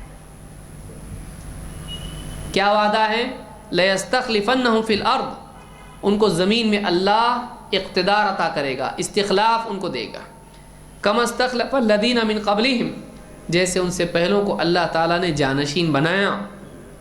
اور وَلَيُمَكِّنَنَّ لَهُمْ دِينَهُمُ الَّذِي ارْتَضَىٰ لَهُمْ، اور ان کا وہ دین جس سے اللہ راضی ہے، اس دین کو اللہ تعالیٰ تمکین عطا کرے گا، اس دین کو اللہ تعالیٰ زمین میں جماؤ دے گا۔ مکنہ کا مطلب ہوتا ہے زمین میں اس کو جماؤ دینا، پختگی اس کو ملنا، ٹھہراؤ اس کو ملنا، طاقت اس کو ملنا۔ وَلَيُبَدِّلَنَّهُمْ مِنْ بَعْدِ خَوْفِهِمْ أَمْنًا، اور ایک وعدہ، کتنے وعدے ہیں؟ ان کے خوف کے حالات ہٹا کر اللہ تعالیٰ اس کے بعد ان کو امن کے حالات دے گا۔ وَلَيُبَدِّلَنَّهُمْ مِنْ بَعْدِ خَوْفِهِمْ أَمْنًا يَعْبُدُونَنِي لَا يُشْرِكُونَ بِي شَيْئًا، وہ میری عبادت کریں گے اور میرے ساتھ کسی کو شریک نہیں کریں گے۔ وَمَنْ كَفَرَ بَعْدَ ذَلِكَ فَأُولَئِكَ هُمُ الْفَاسِقُونَ، اس کے بعد بھی اگر کوئی انکار کرے تو یہی لوگ ہیں جو حدیں پار کر کے نکل جانے والے ہیں، یہی لوگ ہیں جو فاسق ہیں۔ آپ دیکھیے وعدے کتنے ہیں؟ نمبر 1، زمین میں ایک قوم کو ہٹا کے اللہ ان کو اقتدار دے گا۔ 2، ان کے دین کو تمکین دے گا۔ 3، ان کے خوف کے حالات ہٹا کر اللہ تعالیٰ ان پر امن کے حالات لائے گا۔ امن کے حالات لانے کے لیے کیا ہے؟ امن کے حالات لانے کے لیے ایمان اور عمل صالح۔ امن کے حالات کیسے آتے ہیں؟ ایمان اور عمل صالح کے نتیجے میں۔ اور استخلاف کیسے ملتا ہے؟ ایمان اور عمل صالح کی بنیاد پر۔ دین کو، جس دین کو ہم مان رہے ہیں، جس پر اللہ راضی ہے، اس دین کو تمکین زمین میں کیسے ملتی ہے؟ ایمان اور عمل صالح کی بنیاد پر، نعرے لگانے سے نہیں۔ آپ غور کریں کہ اللہ نے یہاں پر کیا بتلا؟ ایمان اور عمل صالح۔ ایمان پہلے بیان کیا، وہ ایمان جو شرک سے پاک ہو، وہ ایمان جو کفر سے پاک ہو، وہ ایمان جس میں نفاق کی ملاوٹ نہ ہو، صحیح عقیدہ، مضبوط یقین، اور زندگی اعمال صالحہ سے بھری ہوئی ہے۔ جب مسلمانوں کے معاشرے میں یہ عمومی طور پر ہوتا ہے، سب کے سب نیک بن جائے تو پاسبل نہیں ہوتا ہے، سارے لوگ نیک بن جائے اللہ کے ولی، ایسا نہیں ہوتا ہے۔ اچھے برے سماج میں رہتے ہیں، لیکن مسلمان معاشرہ، مسلمانوں کی عالمی حیثیت، دیندار ان کو کہا جائے گا میجورٹی کو یا بے دین؟ آپ سوچئے، کسی ایک بستی کو لیں، کسی ایک شہر کو لیں، کسی ایک ریاست کو لیں، کسی ایک ملک کو لیجئے، اور آپ کہیے کہ اس کے عام طور سے لوگ دیندار ہیں، ہے ایسا آج؟ تو کیسے اللہ تعالیٰ اقتدار دے گا؟ کیسے اللہ غلبہ دے گا؟ اچھے معاشرے میں بھی برے ہوتے ہیں، نیک معاشرے میں بھی لوگ ایسے ہوتے ہیں جن سے بعض گناہ ہوتے ہیں، لیکن اذا کثر الخبث، جب خباثت غالب آ جائے تو پھر اللہ کی مدد اٹھ جاتی ہے۔ آج اپنے معاشرے کو دیکھ کر ہم کیا کہہ سکتے ہیں؟ کیا ہمارے معاشرے کے بارے میں کہا جا سکتا ہے یہ صالح معاشرہ ہے؟ ٹھیک ہے، اس میں گناہ کرنے والے لوگ بھی رہتے ہیں، لیکن اوور آل عمومی طور پر ہمارا معاشرہ اچھا ہے۔ بول سکتے ہیں ہم لوگ آج؟ نہیں۔ ہمارے اپنے گھر کے بارے میں بول سکتے ہیں، اور پھر ہم چاہتے ہیں اللہ ہم کو اقتدار دے۔ اللہ کی مدد کیوں نہیں آ رہی؟ خوف کے حالات کیوں آ رہے ہیں؟ دین پر چلنا مشکل کیوں ہوتا جا رہا ہے؟ یہاں تک کہ لوگ ہماری شریعت میں دخل اندازی کر رہے ہیں۔ کیوں حالات پیدا ہو رہے ہیں اس سے؟ کہیں ہمارے اندر بھی تو کمی نہیں؟ اگر ہماری خواتین سے لوگ کہیں مال کے اندر کہ پردہ نہیں چلے گا سیکیورٹی کے لیے، 100 آدمی جھگڑا کرنے کے لیے جائیں گے۔ اگر کالج کے اندر کسی بچی سے کہا جائے امتحان دینا ہے تو تم کو پردہ اتارنا پڑے گا، تم کاپی کرو گی نہیں کرو گی ہم کو نہیں معلوم، لوگ لڑ پڑیں گے اس کے لیے۔ لیکن اتنی ساری بے پردہ عورتیں راستے پر گھوم رہی ہیں، ان کو پردے والی بنانے کے لیے مسلمان کیا کر رہے ہیں؟ کئی ایسے نوجوان اس میں ہوں گے جن کے اپنے گھروں میں بے پردہ عورتیں ہوں گی، وہ پردے کے لیے لڑنے کے لیے جا رہے ہیں۔ ٹھیک ہے، ایک پردے والی عورت کا پردہ اتارنا غلط ہے، اس کو روکنا چاہیے، لیکن جو بے پردہ راستوں پر گھوم رہی ہیں عورتیں، ان کے پردے کے لیے ان کے گھر والوں کی فکریں کہاں چلی گئی ہیں؟ پوری زینت کے ساتھ ایک عورت راستوں پر گھومے، جب معاشرہ اچھا نہیں ہوگا اور پورے معاشرے پر کوشش اور محنت اور اس کی اصلاح کے لیے کوششیں نہیں کی جائیں گی، پھر اسی معاشرے سے کچھ مسلمان عورتیں نکلیں گی بگڑی ہوئی، اور وہی جا کر کورٹ میں کہیں گی ہم کو 3 طلاق بند کرو، کیونکہ ہم نے اپنے اب پھر اس کے بعد سوچ رہے ہیں کیا کریں۔ ہمتیں پیدا کہاں سے ہو رہی ہیں کہ ہم نے اپنے گھر کے مسائل کو صحیح ڈھنگ سے حل کیا نہیں، باہر جا رہی ہے، گھر ہی میں کر لیتے آسانی سے حل ہو سکتا تھا، ہم نے بہت وقت لے لیا، اس کے حل کے لیے ضرورت سے زیادہ ہم نے دیری کر دی ہے۔ تو آج وہی عورتیں اسلام اور مسلمانوں کے دشمنوں کا کھلونا بن گئی، اور وہی عورتیں کورٹ میں جا کے کہہ رہی ہم کو کیا چاہیے، یہ 3 طلاق کا قانون یہ بدلو۔ شرعی اعتبار سے آپ سوچیں، اور پھر وہی عورتیں ان کو پارٹیاں اپنی پارٹیوں میں شریک کر رہی ہیں، وہ سیاسی پارٹیوں کا حصہ بن رہی ہیں۔ یہ واقعی مسلمان عورتیں ہیں کہ نہیں یہ بھی دیکھنے کی چیز ہے، لیکن وہ پلی بڑی کون سے معاشرے میں؟ مسلمانوں کے معاشرے میں۔ ہم بولتے رہ گئے نہیں سیاسی بھاگ دوڑ کرنا چاہیے، سیاسی معاملات حل کرنا چاہیے، یہ کرنا چاہیے وہ کرنا چاہیے۔ آج ہمارے حالات کیوں پیدا ہوئے؟ کیا ان لوگوں کی باتوں پر دھیان دیا گیا؟ مسلمان عورتوں کی اصلاح کے لیے دینی تربیت ان کو دینا چاہیے۔ اگر ہم ویسی تربیت دیتے تو یہ حال نہیں ہوتا۔ باہر کھڑے ہو کے کالج کی بچیوں سے پوچھا جائے، اب بہت سارے مسائل آئیں گے آگے، پردے کے تعلق سے ہو، پردہ کتنا ضروری، کل کو کالجز میں بولیں گے کالج میں پردہ کے ساتھ نہیں آ سکتے بھائی، یہ کسی دھرم کی پہچان ہے، نہیں، سیکولر ماحول ہونا چاہیے، سارے کوئی پردہ نہیں، پڑھانا ہے پردہ نہیں۔ کیا کریں گے آپ؟ کیا کر سکتے آپ؟ کل کو کوئی کہے گا 1 سے زیادہ نکاح نہیں کر سکتے، کچھ بھی کر سکتے ہیں۔ آج مسلمان معاشرہ، اگر معاشرے کی اصلاح نہیں ہوگی، آپ کو دشمن کی ضرورت نہیں ہے، سمجھ رہے ہیں آپ؟ بات کو سمجھیں، اگر ہم اپنے معاشرے کی اصلاح نہ کریں، آپ کو باہر کے دشمن کی ضرورت نہیں ہے، آپ کا دشمن آپ کے اپنے معاشرے میں ہے، جو اندر سے کنڈی کھولے گا اور دشمن کو آنے کے لیے کہے گا۔ آپ کا جو محفوظ قلعہ ہے، آپ اس کی دیواریں بہت مضبوط بنا لیے، اچھی بات ہے کہ کتنے بھی سامنے سے دشمن حملے کرے دیوار ٹوٹنے والی نہیں ہے۔ آپ کا اندر کا آدمی وہ کنڈی کھول دے دروازے کی، دشمن اندر گھس جائے گا بھائی. آپ نے اس کا انتظام کیا کیا؟ اس کا انتظام آپ نے نہیں کیا. آپ کی باہر کی فوج آپ کا کیا کام کرے گی بتائیے؟ آپ کا اندر سے آپ کا اپنا جو ہے دروازے کھول رہا ہے کہ نہیں ہے؟ اندر والے ہی تو دروازے کھولے. کوئی غیر مسلم جا کے تو پیٹیشن نہیں کیا ہے. مسلمان خواتین میں سے سو کالڈ مسلمان جن کو کہیں گے، ایسی جو خواتین ہیں یہی جا کے کریں. کل کو کچھ اور دوسرے معاملات میں کریں گی، کھڑے کر دیں گے کسی کو ترغیب دے کر، وعدے کر کے کہ تم یہ کرو. بھائی ہمارا تو کچھ نہیں، تمہاری عورتیں آئی. تو ہم نے اپنی عورتوں کی کتنی اصلاح کی ہے؟ ان لوگوں کا ہم مذاق اڑاتے رہے، ان لوگوں کا ہم مذاق اڑاتے رہے جنہوں نے کہا بھائی مسلمانوں کی اصلاح کی ضرورت ہے. باہر کی باتیں اور بات ہے، سیاسی معاملات اور ہیں، لیکن پہلے مسلمانوں کو صحیح کرنا ضروری ہے. ارے کب تک صحیح کریں گے؟ ہم بولتے رہے، وہی ہمارے گلے میں آ کے بیٹھ گیا، وہی ہمارے لیے مصیبت بن گئی.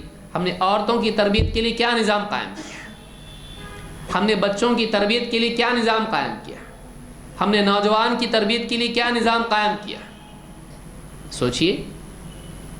معاشی اعتبار سے، پردے کے اعتبار سے، عبادتی اعتبار سے، جائیداد کے معاملات کے اعتبار سے کچھ بھی ہو سکتا ہے. قانونی سطح پہ مسلمانوں کو کچھ بھی فیس کرنا پڑ سکتا ہے. اب آپ سوچئے، 3 طلاق طلاق طلاق طلاق. مسلمان معاشرے میں ایسے لوگوں کی ان کو سزا مسلمان معاشرہ دینا چاہیے تھا. اب ہم بولیں کہ نہیں ہم لوگ ایسا کریں گے، ہم ان کو چوراہے پہ لا کے پٹائی کریں گے. اب بس نکل گئی، اب آئندہ نہیں کروں گا، ہو گیا، اب نقصان ہو گیا، اب بول کے فائدہ نہیں ہے. یہ جو حالات ہیں اس میں جاگنے کی ضرورت ہے. اور آگے کے لیے مسلمانوں کو بنیاد کہاں سے ہے؟ ایک مسلمان عورت یہ بولیں کہ بھائی ہم کو اسلام پر پورا بھروسہ ہے، پردہ ہماری عزت ہے، پنجرہ نہیں ہے، وہ ہماری سیفٹی ہے. طلاق کا قانون اسلام میں ہے، وہ ہم کو سمجھتا ہے، ہمارے علماء طے کریں گے. ہے یہ مسلمان عورت میں بنائیے. یہ تربیت سے آئے گا، ایمان کی قوت سے آئے گا. ایک سے زیادہ نکاح اسلام میں غلط نہیں ہے. ہاں ٹھیک ہے، وہ نبھانا چاہیے صحیح طریقے سے، غلط نہیں وہ، اس پہ پابندیاں آپ نہیں لا سکتے. ہم عورتیں کہہ رہی ہیں ہم کو چاہیے ہو، کوئی کرے نہ کرے، لیکن وہ قانون کے طور پر بند نہیں چاہتے. ہم کو صرف 2 ہی بچے نہیں. ہم عورتیں ہیں، جو عورت جس میں طاقت ہے ٹھیک ہے، نہیں طاقت ہے ڈاکٹر بولتا ہے نہیں کرے گی، وہ رکے گی. لیکن آپ یہ قانون مت بنائیے 2 سے زیادہ نہیں، ہم 2 ہمارے 2 نہیں. یہ اگر مسلمان بولتی ہے، مسلمان عورتیں بولتی ہیں تو جا کے کیا ہے. ہاں ٹھیک ہے، اس میں کوئی شک نہیں کہ مسلمانوں کی میجورٹی عورتوں نے یہ بات کہی ہے، لیکن وہ جو مائنورٹی ہے، گنتی کی کچھ خواتین ہیں جن کو بہانہ بنا کر اتنا کوشش کرنے کی ضرورت ہے کہ ایسی کچھ عورتیں بے پردہ، بے دین، ناسمجھ، ایسی عورتیں جو اسلام اور مسلمانوں کی خود دشمن اور اپنی جان کی بھی دشمن ثابت ہوں، اپنے فیوچر کی دشمن ثابت ہوں، ایسی عورتوں کی آواز دب جائے. اتنا اچھا معاشرہ ہم کو بنانے کی ضرورت ہے. ایسی عورتیں بے قیمت ہو کے رہ جائیں، ان کو کوئی ساتھ نہ دے، جو جہالت میں اپنا اور مسلمانوں کا اور اسلام کا نقصان کرنے کی کوشش کرے. تو یہ سوچنے کی چیز ہے. تو اللہ نے اقتدار رکھا ہے کس پر؟ سیاسی پارٹی بنانے پہ نہیں، نعرے لگانے پہ نہیں. اللہ نے اقتدار کا وعدہ کیا ہے ایمان اور عمل صالح کی بنیاد پر، کہ ہم اپنے معاشرے کو ایسا بنائیں کہ اس میں ایمان پختہ ہو. اللہ کا دین جو بتایا اسی میں میری کامیابی ہے، اللہ کا حکم ہے اس پہ چلنے میں میری کامیابی ہے، رسول صلی اللہ علیہ وسلم نے جو سکھلایا اس پر چلنے میں میری کامیابی، اسی میں میری کامیابی ہے. اس سے میں ہٹ جاؤں چاہے کتنا خوشنما راستہ دکھے، وہ گمراہی والا اور ہلاکت والا راستہ ہے. ایسا جذبہ پیدا ہو. مسلمان مرد، مسلمان عورتیں، مسلمان نوجوان، مسلمان بچے بچیاں. ہم دیکھ رہے ہیں ہماری اسکولوں میں بچہ کیا پڑھ رہا، نہیں دیکھ رہے, ہم کو ٹائم نہیں ہے. ہم اچھی اسکول میں ڈال کے بے فکر ہو گئے ہیں. ہم دیکھ رہے ہیں ہماری گھر میں عورتیں ٹیلی ویژن پہ کیا دیکھ رہی ہیں اور کتنا برین واش ان کا ہو رہا ہے, نہیں دیکھ رہے ہم لوگ. لا کے رکھ دیا تاکہ میرے جھنجھٹ ختم ہو, وہ بزی رہے. ہم دیکھ رہے ہیں ہمارا نوجوان بچہ کالج میں جا رہا ہے, کیا کر رہا ہے, پڑھ رہا ہے یا پڑھا رہا ہے, ہم نہیں دیکھ رہے. ہماری بچی گھر سے پردے میں جا رہی ہے, کالج میں واقعی اس کے مزاج میں بھی پردہ ہے کہ نہیں, یا خالی اوپر سے پردہ ہے, یا پھر وہ کالج جا کر لوگوں کو دوست بنانے میں, کینٹین میں گھومنے میں, کھانے پینے میں اور راک کانسرٹس میں جانے میں, اس میں اپنے وقت کو گزار رہی ہے. نہیں دیکھ رہے ہم لوگ. کریں گے تو ایک دم جاسوس بن جائیں گے پولیس کی طرح, یا پھر بے لگام چھوڑ دیں گے. ہم کو اپنی بچی پہ بہت بھروسہ ہے. کیا کہا؟ وعد اللہ, اللہ کا وعدہ ان کے لیے ہے. کن کے لیے ہے؟ الذین آمنوا منکم وعملوا الصالحات, تم میں سے جو لوگ ایمان لائیں اور نیک اعمال کرتے رہیں. ان دو چیزوں پر, یہ دو نکاتی پروگرام ہیں, 2 پوائنٹ فارمولا. ایک, مسلمانوں کا ایمان, ان کا یقین, ان کا عقیدہ, دین کی محبت, دین کی وفاداری, دین کے سلسلے میں آمادگی, دین کی قدر ان کے دلوں میں بھر دی جائے. ہماری کامیابی ہمارے دین میں, ایسا مسلمان بولنا چاہیے.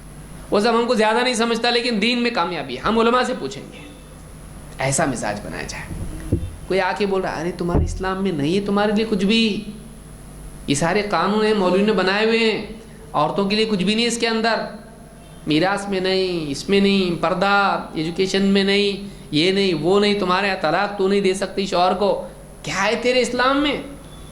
بار بار بار بار بار بار نیوز میں, پروگرام میں, ٹی وی سیریلز میں, فلموں میں اس کا برین واش کیا جا رہا ہے.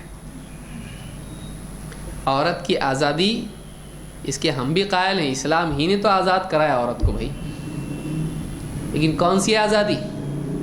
گھر سے آزاد کر کے پرایوں کے ہاتھ میں دینا, کھلونا بنانا, یہ آزادی؟ یہ آزادی نہیں ہے. اتنی آزاد ہو جائے کہ گھر والوں کے ہاتھ سے نکل کے دوسروں کی قیدی بن جائے, یہ آزادی اسلام نہیں سکھاتا ہے. آپ گھر میں مزاج بنائیے. ہم سوچیں, 1 مہینے سے ہم نے بچوں کو کچھ پڑھایا کہ نہیں پڑھایا گھر میں دین, کیا کیے ہم لوگ؟ اس کا ذہن اسکول جا رہا, باہر بچوں کے ساتھ کھیل رہا ہے, ٹی وی دیکھ رہا ہے, اس کا ذہن کیا بن رہا ہے؟ 1 مہینے میں کتنا اس کا, کل جو تھا 1 مہینہ پہلے, آج کیا ہو گیا ہوگا اس کا دماغ, کتنا ذہن بدل گیا ہوگا. بیوی, بچی, لڑکا, نوجوان, کیا ہو رہا ہے؟ اس کے لیے پہلی فکر اس چیز کی ضرورت ہے, ان 2 بنیادوں پر ہم اپنے معاشرے کی تعمیر کریں, ایمان اور عمل صالح. نماز, تلاوت, دینی مجالس میں حاضری, بڑوں کا احترام, پردہ, دعا, اللہ سے مانگنا مسائل کے حل کے لیے, اخلاق, پڑوسی کے حقوق, رشتہ داروں سے سلوک, ماں باپ, اولاد, بیوی, شوہر, یہ سارا نظام جو ہے دین کا, یہ ساری چیزیں, یہ عمل صالح ہے. آج تو ہمارے گھروں کا حال یہ ہے, کھانے سے پہلے بسم اللہ بولا کہ نہیں بولا کسی کو فکر نہیں ہے. بچہ سیدھے ہاتھ سے کھا رہا کہ بائیں ہاتھ سے کھا رہا, الٹے ہاتھ سے, اس کی بھی ہم کو فکر نہیں ہے, بچہ ہے. یہاں سے ہماری تربیت شروع ہوتی ہے, ایمان و عمل کی بنیاد پر. سارا جو انقلاب جس کو آپ کہیں, یا جس کو آپ اصلاح کہیں, یا بہتر حالات کہیں, اللہ نے 3 وعدے یہاں پر کیے ہیں. زمین میں تم کو جانشین بنائے گا ایمان و عمل کی بنیاد پر. تمہارے دین کو تمکین دے گا, تمہارا دین سب پہ غالب رہے گا, سالڈ, ایک دم مضبوط, جماؤ, ایمان و عمل کی بنیاد پر. اور تم سے خوف کے حالات ہٹا کر امن کے حالات لائے گا. کس بنیاد پر؟ ایمان و عمل کی بنیاد پر. یہ پہلا مرحلہ, بنیادی مرحلہ اور مرکزی مرحلہ ہے. اس کے بغیر باقی کچھ بھی نہیں. آپ کتنی بھی ترکیب بنا لو, آپ کتنا بھی سیٹنگ کر لو کچھ نہیں ہوتا ہے، یہ نہیں کچھ نہیں. کیوں؟ اس لیے کہ اللہ کی مدد کے بغیر کچھ نہیں ہوتا ہے، اور اللہ کی مدد آتی ہے ایمان کی بنیاد پر. ایمان نہیں تو کچھ بھی نہیں. اللہ نے کیا فرمایا قرآن میں؟ وَلَا تَهِنُوا وَلَا تَحْزَنُوا وَأَنْتُمُ الْأَعْلَوْنَ إِن كُنتُم مُؤْمِنِينَ. وَلَا تَهِنُوا، ہمت مت ہارو، وَلَا تَحْزَنُوا، غم مت کرو، وَأَنْتُمُ الْأَعْلَوْنَ، تم ہی غالب رہو گے، إِن كُنتُم مُؤْمِنِينَ، اگر تم ایمان والے ہو. غلبے کو اللہ نے ایمان سے جوڑا ہے. کیوں؟ کیا کریں گے آپ؟ آیت نکال کے چھوڑ دیں گے قرآن میں سے؟ اللہ نے مسلمانوں کے غلبے کو ایک چیز سے جوڑ دیا، ایمان. معلوم ہوا کہ یہ وہ چیز ہے، یہ اگر صحیح نہیں ہے باقی سب آپ کر لو کچھ نہیں ہوتا. آپ مضبوط سے مضبوط فوج بنا لو، بہترین پارٹی بنا لو آپ، یا آپ ٹیکنالوجی میں دنیا میں سب سے آگے نکل جاؤ، ایجوکیشن میں آپ سب کو پیچھے چھوڑ دو، آپ کے پاس مال و دولت سارا ہو جائے، کچھ نہیں ہوتا ہے اگر آپ کے پاس ایمان کی قوت نہیں ہے. وَلَا تَهِنُوا وَلَا تَحْزَنُوا وَأَنْتُمُ الْأَعْلَوْنَ إِن كُنتُم مُؤْمِنِينَ. تم ہی غالب رہو گے، شرط یہ ہے کہ تم ایمان والے ہو. ایمان کے بعد سارا ہے، ٹیکنالوجی، فوج، اور اس کے بعد پیسہ، ایجوکیشن، وہ سارا سیاست سب ایمان کے بعد کی چیز ہے. ہم اس کو پیچھے ڈال کے باقی سب کو آگے رکھتے ہیں. بلکہ بعض اوقات جب سیاسی حل ہمارے ذہنوں پر غالب آ جاتا ہے تو ہم پھر اس کے گلے کا تعویذ بھی ایڈجسٹ کر لیتے ہیں. چلتا ہے، بعض سیاسی تحریکیں اٹھیں اور اس میں یہی حال ہوا، بولے باقی فروعی مسائل میں بحث نہیں کرنے کا. جو جس کی جگہ پر ہے ایک مقصد کے لیے جمع ہو کے ایک کام کرنے کا. سب اپنی اپنی جگہ ہے، آپس میں پھر ہمارا اتحاد ختم ہو جائے گا. جو جیسا ہے ویسا. اس پہ یہ کیسے یہ حل ہے؟ نہیں ہے، یہ حل نہیں ہے. پھر جب کچھ ہاتھ میں آ جاتا ہے تب جھگڑا ہوتا ہے، جب پہلے نہیں ہوگا تو. اختلاف اگر پہلے نہیں ہوگا، جب اقتدار آئے گا پھر وہ لڑیں گے آپس میں، جیسا کئی ملکوں میں ہوا اور ہو رہا ہے. لہذا ترغیب کا ایک طریقہ یہ بھی ہے کہ دنیا میں اقتدار کا جو وعدہ اللہ نے کیا ہے لوگوں کے سامنے وہ رکھا جائے، کہ صرف یہ نہیں ہے کہ اللہ تعالیٰ آخرت میں جنت دے گا، بلکہ اللہ دنیا میں بھی مسلمانوں کو قوت اور اقتدار دے گا اگر ان کی زندگی میں ایمان و عمل ہے تو. یہ دو چیزیں ضروری ہیں. آئیے اب آگے بڑھتے ہیں. اب آپ نے دیکھا کہ ترغیب کی کتنی اہمیت ہے اور اس کے کیا طریقے ہیں. اگر اس کو اختصار سے ہم دیکھیں کہ ترغیب کے طریقے کیا کیا ہیں، مثلا نمبر 1، اللہ تعالیٰ کے قرب اور اس کی محبت کی ترغیب دینا. ایک آدمی کو بتانا وہ اللہ کا قریب ہو سکتا ہے اگر اس کی زندگی میں دین ہو. 2، دنیا میں حیات طیبہ کا وعدہ، سکون والی زندگی اللہ دے گا دنیا میں، اطمینان والی، اندر کی شانتی ہوگی اس کے پاس چاہے وہ غریب ہو. اسی طرح سے دنیا کی مصیبتوں سے حفاظت اس کو بتانا، اور کئی احکام ہیں جس سے انسان بیماریوں سے اور کتنی ساری چیزوں سے بچتا ہے. جوئے، شراب اور بہت ساری خرافات سے اگر آدمی بچ جائے، اس کے جسم، اس کے مال، اس کی عزت کی حفاظت ہوتی ہے. اسی طرح سے دنیا میں مادی نفع اور خیر و برکت اس کی ترغیب دینا. تجارت صحیح طریقے سے کرے گا اللہ برکت دے گا، رشتہ داروں سے تعلقات ہوں گے تو اللہ دنیا میں مال اور عمر میں برکت دے گا وغیرہ. نمبر 5، جنت کی خوبیاں اور اس کے انعامات سامنے رکھنا. جنت کے انعامات اس کے سامنے رکھنا، یہ بھی ایک طریقہ ہے. اسی طرح سے عمل پر تعریف اللہ نے جو کی ہے اس تعریف کو بیان کرنا، کہ فلاں صفت کی اللہ نے تعریف کی، فلاں لوگوں کی اللہ نے تعریف کی. یہ بھی ایک طریقہ ہے ترغیب دینے کا. صالحین کی تعریف اس کے سامنے کی جائے، صالحین کے حالات اس کے سامنے بیان کیے جائیں. ایک آدمی جب سلف کے حالات پڑھتا ہے تو اس کے اندر ان جیسے اعمال کرنے کا شوق پیدا ہوتا ہے. کیسے وہ نماز پڑھتے تھے، کیسے وہ تلاوت کرتے تھے، کیسے اخلاص والے تھے، کیسے دین کے لیے قربانیاں دیتے تھے. تو ان کی زندگی اور ان کی قربانیاں دیکھ کر جذبہ پیدا ہوتا ہے. تو یہ بھی ایک طریقہ ترغیب کا ہے. اسی طرح سے ترجیح اور تفضیل، اس سے بہتر وہ ہے انسان کے سامنے پیش کیا جائے، عمل کا جذبہ پیدا ہوتا ہے. اسی طرح سے تضعیف اجر کا بڑھانا، جیسے اللہ نے قرآن کریم میں فرمایا ان اللہ لا یظلم مثقال ذرہ وان تک حسنۃ یضاعفها ویؤتی من لدنہ اجرا عظیما. اللہ تعالیٰ ذرہ برابر بھی ظلم نہیں کرتا ہے. اگر ایک انسان ایک نیکی ہی کر لے، اللہ تعالیٰ اس کو کئی گنا بڑھاتا ہے اور اپنی طرف سے اجر عظیم بھی عنایت کرتا ہے. انسان کو اس طرف رغبت دی جائے کہ ایک نیکی تو کرے گا، اس کو کئی گنا کر کے اللہ تعالیٰ تجھ کو عطا کرے گا، 10 گنا سے لے کر 700 گنا تک. تو یہ بھی ایک طریقہ ہے لوگوں کو ترغیب دینے کا. تو یہ ساری چیزیں. اسی طرح سے مغفرت اور اجر کا وعدہ کہ انسان کو مغفرت، گناہ جو بھی ماضی میں اس کے گناہ ہوئے ہوں.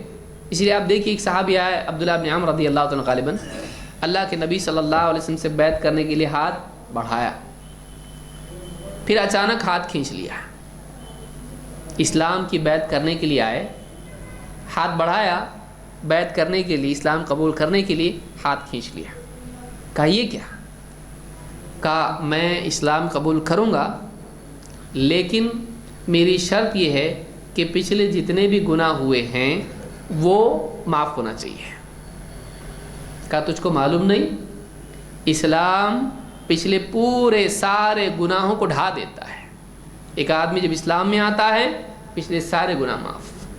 اس لیے کئی لوگ جو بڑے بڑے کرمنل ہوتے ہیں وہ بولتے ہیں میں آؤں گا، جمع ہوں گا، لیکن ایک شرط ہے، پچھلے ریکارڈ کلیئر ہونا چاہیے تو میں آتا ہوں، نہیں تو نہیں آتا میں.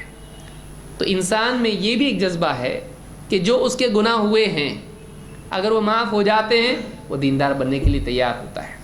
یہ بھی ترغیب لوگوں کو دی جائے کہ اگر ایک انسان دیندار بن جائے تو اللہ تعالیٰ اس کے پچھلے سارے گناہوں کو معاف کر دیتا. آپ دیکھیے حج ہے، جیسا مثال کے طور پر ایک آدمی صحیح ڈھنگ سے حج کرے، وہ حج سے ایسا لوٹتا ہے جیسے ماں کے پیٹ سے اسی دن پیدا ہوا ہے. ماں کے پیٹ سے جب بچہ پیدا ہوتا ہے اس پہ کوئی گناہ باقی رہتا ہے؟ نہ چھوٹا نہ بڑا. تو اس سے علماء نے استدلال کیا کہ حج انسان کے چھوٹے بڑے سارے گناہوں کو صاف کر دیتا ہے. کتنی بڑی چیز ہے. تو یہ بھی ہے مغفرت کا وعدہ. اور اسی طرح سے آخری چیز کہ دنیا میں تمکین کا وعدہ کہ اللہ تعالیٰ دنیا میں بھی استخلاف، اقتدار اور طاقت دیتا ہے جب آدمی دیندار بنتا ہے. اب ہم آگے بڑھتے ہیں. جہاں انسان کو ترغیب کی ضرورت ہے وہیں ترہیب کی بھی ضرورت ہے. خالی انعام سے آدمی نہیں سدھرتا. کچھ لوگوں کو ڈرانا بھی ضروری ہوتا ہے. اسی لیے ہر ملک میں پولیس ہوتی ہے کہ آپ سگنل نہیں توڑو گے تو آپ اچھے شہری کہلاؤ گے، سگنل توڑو گے 500 ریال ملیں گے، آپ کے کھاتے میں سے کٹیں گے. آدمی کو جب ڈر ہوتا ہے کسی نقصان کا، ڈر ایک بہت بڑا محرک ہے. بلکہ ترغیب کے مقابلے میں ڈر بڑا محرک ہے. محرک حرکت پیدا کرنے والا ہے اور انسان کی فطرت میں ہے. آپ دیکھیے کسی آدمی کو کہیں ادھر آؤ بھائی میں کچھ انعام دیتا ہوں، بہت تک گیا ہوں میں، نہیں سانپ ہے تمہارے پیچھے، تو آدمی جگہ چھوڑتا ہے کہ نہیں چھوڑتا ہے؟ چھوڑتا ہے. ڈر انسان میں حرکت زیادہ پاورفل پیدا کرتا ہے. انسان جب ڈرتا ہے کسی نقصان سے، کسی آدمی کو آپ بولو ذرا ادھر آؤ، دھوپ ہے ذرا ادھر چھاؤں میں آؤ، نہیں کوئی بات نہیں. لیکن اگر آپ اس سے کہیں اوپر سے کچھ گر سکتا ہے، بلڈنگ کا کام چل رہا ہے، تو آدمی فوراً آئے گا. وہ چھاؤں سے دھوپ میں بلائیں گے تو بھی آئے گا. کیوں؟ اس لیے کہ وہ نقصان سے بچنا چاہتا ہے. تو ڈر کی جو نفسیات ہے انسان کے اندر حرکت پیدا کرتی ہے. جہاں ترغیب کی ضرورت ہے وہیں ترہیب کی بھی ضرورت ہے. جہاں انسان کو رغبت دلا کے کچھ کروانا اس کی ضرورت ہے، وہیں اس کی بھی ضرورت ہے کہ نقصان اس کے سامنے ہو کہ تو نے اگر ایسا نہیں کیا تو کیا نقصان ہو سکتا ہے. وہ نقصان کا ڈر آدمی کو برائی سے بچاتا ہے، بھلائی پر جماتا ہے. لہٰذا آئیے دیکھتے ہیں اللہ تعالیٰ نے کیا فرمایا۔ نمبر 1، اللہ کی ناراضگی کا خوف۔ اللہ ناراض ہو جائے گا، اور اللہ اگر ناراض ہو جائے پھر اللہ جو چاہے سزا دے، کوئی روکنے والا نہیں۔ وَهُوَ يُجِيرُ وَلَا يُجَارُ عَلَيْهِ۔ اللہ کے بارے میں اللہ نے کیا فرمایا؟ وہ سب کو پناہ دیتا ہے ہر ایک کے مقابلے میں، کوئی کچھ بگاڑ نہیں سکتا اگر اللہ پناہ دے دے۔ لیکن اگر اللہ پکڑنے پر آئے تو اللہ کے مقابلے میں کوئی پناہ نہیں دے سکتا ہے۔ اگر اللہ پکڑنے پر آئے اللہ کے مقابلے میں کوئی پناہ دے سکتا ہے نہیں۔ تو اللہ کی ناراضگی سے ڈرانا کہ فلاں کام سے اللہ غصہ ہوتا ہے، ناراض ہوتا ہے۔ جیسے اللہ نے فرمایا وَيُعَذِّبَ الْمُنَافِقِينَ وَالْمُنَافِقَاتِ وَالْمُشْرِكِينَ وَالْمُشْرِكَاتِ الظَّانِّينَ بِاللَّهِ ظَنَّ السَّوْءِ، تاکہ اللہ تعالیٰ عذاب دے منافقین کو اور منافق عورتوں کو، اور مشرکین کو اور مشرک عورتوں کو، مشرکہ عورتوں کو، الظَّانِّينَ بِاللَّهِ ظَنَّ السَّوْءِ، اللہ کے بارے میں بدگمانیاں کرنے والے۔ منافقین کے بارے میں کیا کہا؟ یہ کیسے لوگ ہیں؟ اللہ کے بارے میں برا گمان رکھنے والے۔ علیہم دائرۃ السوء، وقت کا برا پلٹاؤ انہی پر آئے گا، وقت گھوم کے برا وقت انہی پہ آنے والا ہے۔ وغضب اللہ علیہم ولعنہم، اللہ تعالیٰ ان سے غصہ ہوا اور اللہ کی لعنت ہے ان لوگوں پر۔ وأعد لهم جہنم، اور اللہ نے ان کے لیے جہنم تیار کر رکھی ہے۔ وساءت مصیرا، اور وہ بہت برا ٹھکانہ ہے۔ اللہ تعالیٰ نے برائیوں پر ڈانٹ بھی دی ہے، اپنے غصے کا وعدہ بھی کیا۔ اللہ غصہ ہے ان لوگوں سے، ناراض ہے اللہ ان سے، اور ان کے لیے سزا ہے آخرت میں۔ تو ایسا کام کرنے والے ان کے لیے سزا ہے۔ سزا کا خوف انسان کو وہ کام کرواتا ہے جو بعض اوقات ترغیب بھی نہیں کرواتی ہے۔ بعض اوقات آپ دیکھیے کسی کو آپ انعام کی ترغیب دیں، بولتا نہیں چاہیے مجھ کو، کہتا ٹھیک ہے اگر نہیں کرے گا فائر کر دوں گا تجھ کو، نکال دوں گا جاب پہ سے، پھر کرتا ہے۔ اسی لیے کتنے لوگ ہیں پولیس کو دیکھ کے سیدھے ہو جاتے ہیں، چاہے وہ ٹریفک پولیس ہی کیوں نہ ہو، سیدھے ہو جاتے ہیں برابر۔ ہاں دیکھے گا تو ڈر انسان سے اس کی آزادی کو چھین لیتا ہے اور اس کو صحیح انسان بناتا ہے۔ تو ایک تو یہ کہ آپ لوگوں کے سامنے اللہ کے غضب کو رکھیں، جیسے حدیث میں ہے من لم یسأل اللہ یغضب علیہ، جو آدمی اللہ سے دعا نہیں کرتا ہے، اللہ سے مانگتا نہیں، اللہ اس پر غصہ ہوتا ہے۔ اس لیے دعا کرنا چاہیے اللہ سے۔ جو آدمی اللہ سے نہیں مانگتا اللہ اس سے غصہ ہوتا ہے، ناراض ہوتا ہے۔ کیوں؟ اس لیے کہ اللہ سے مستغنی ہو رہا ہے، اللہ سے ہم مستغنی نہیں ہو سکتے ہیں۔ کوئی آدمی کہے مجھ کو لوگوں کی ضرورت نہیں، ایک حد تک چل بھی جائے گا، مجھے اللہ کی ضرورت نہیں، ایسا ہو سکتا ہے؟ نہیں ہو سکتا۔ ہر لمحہ ہم اللہ کے محتاج، پھر کیوں نہ اللہ کے آگے ہاتھ پھیلا کے آدمی مانگے۔ تو جو آدمی اللہ سے نہیں مانگتا ہے اللہ اس سے ناراض ہوتا ہے۔ اس کو امام ترمذی نے روایت کیا ہے۔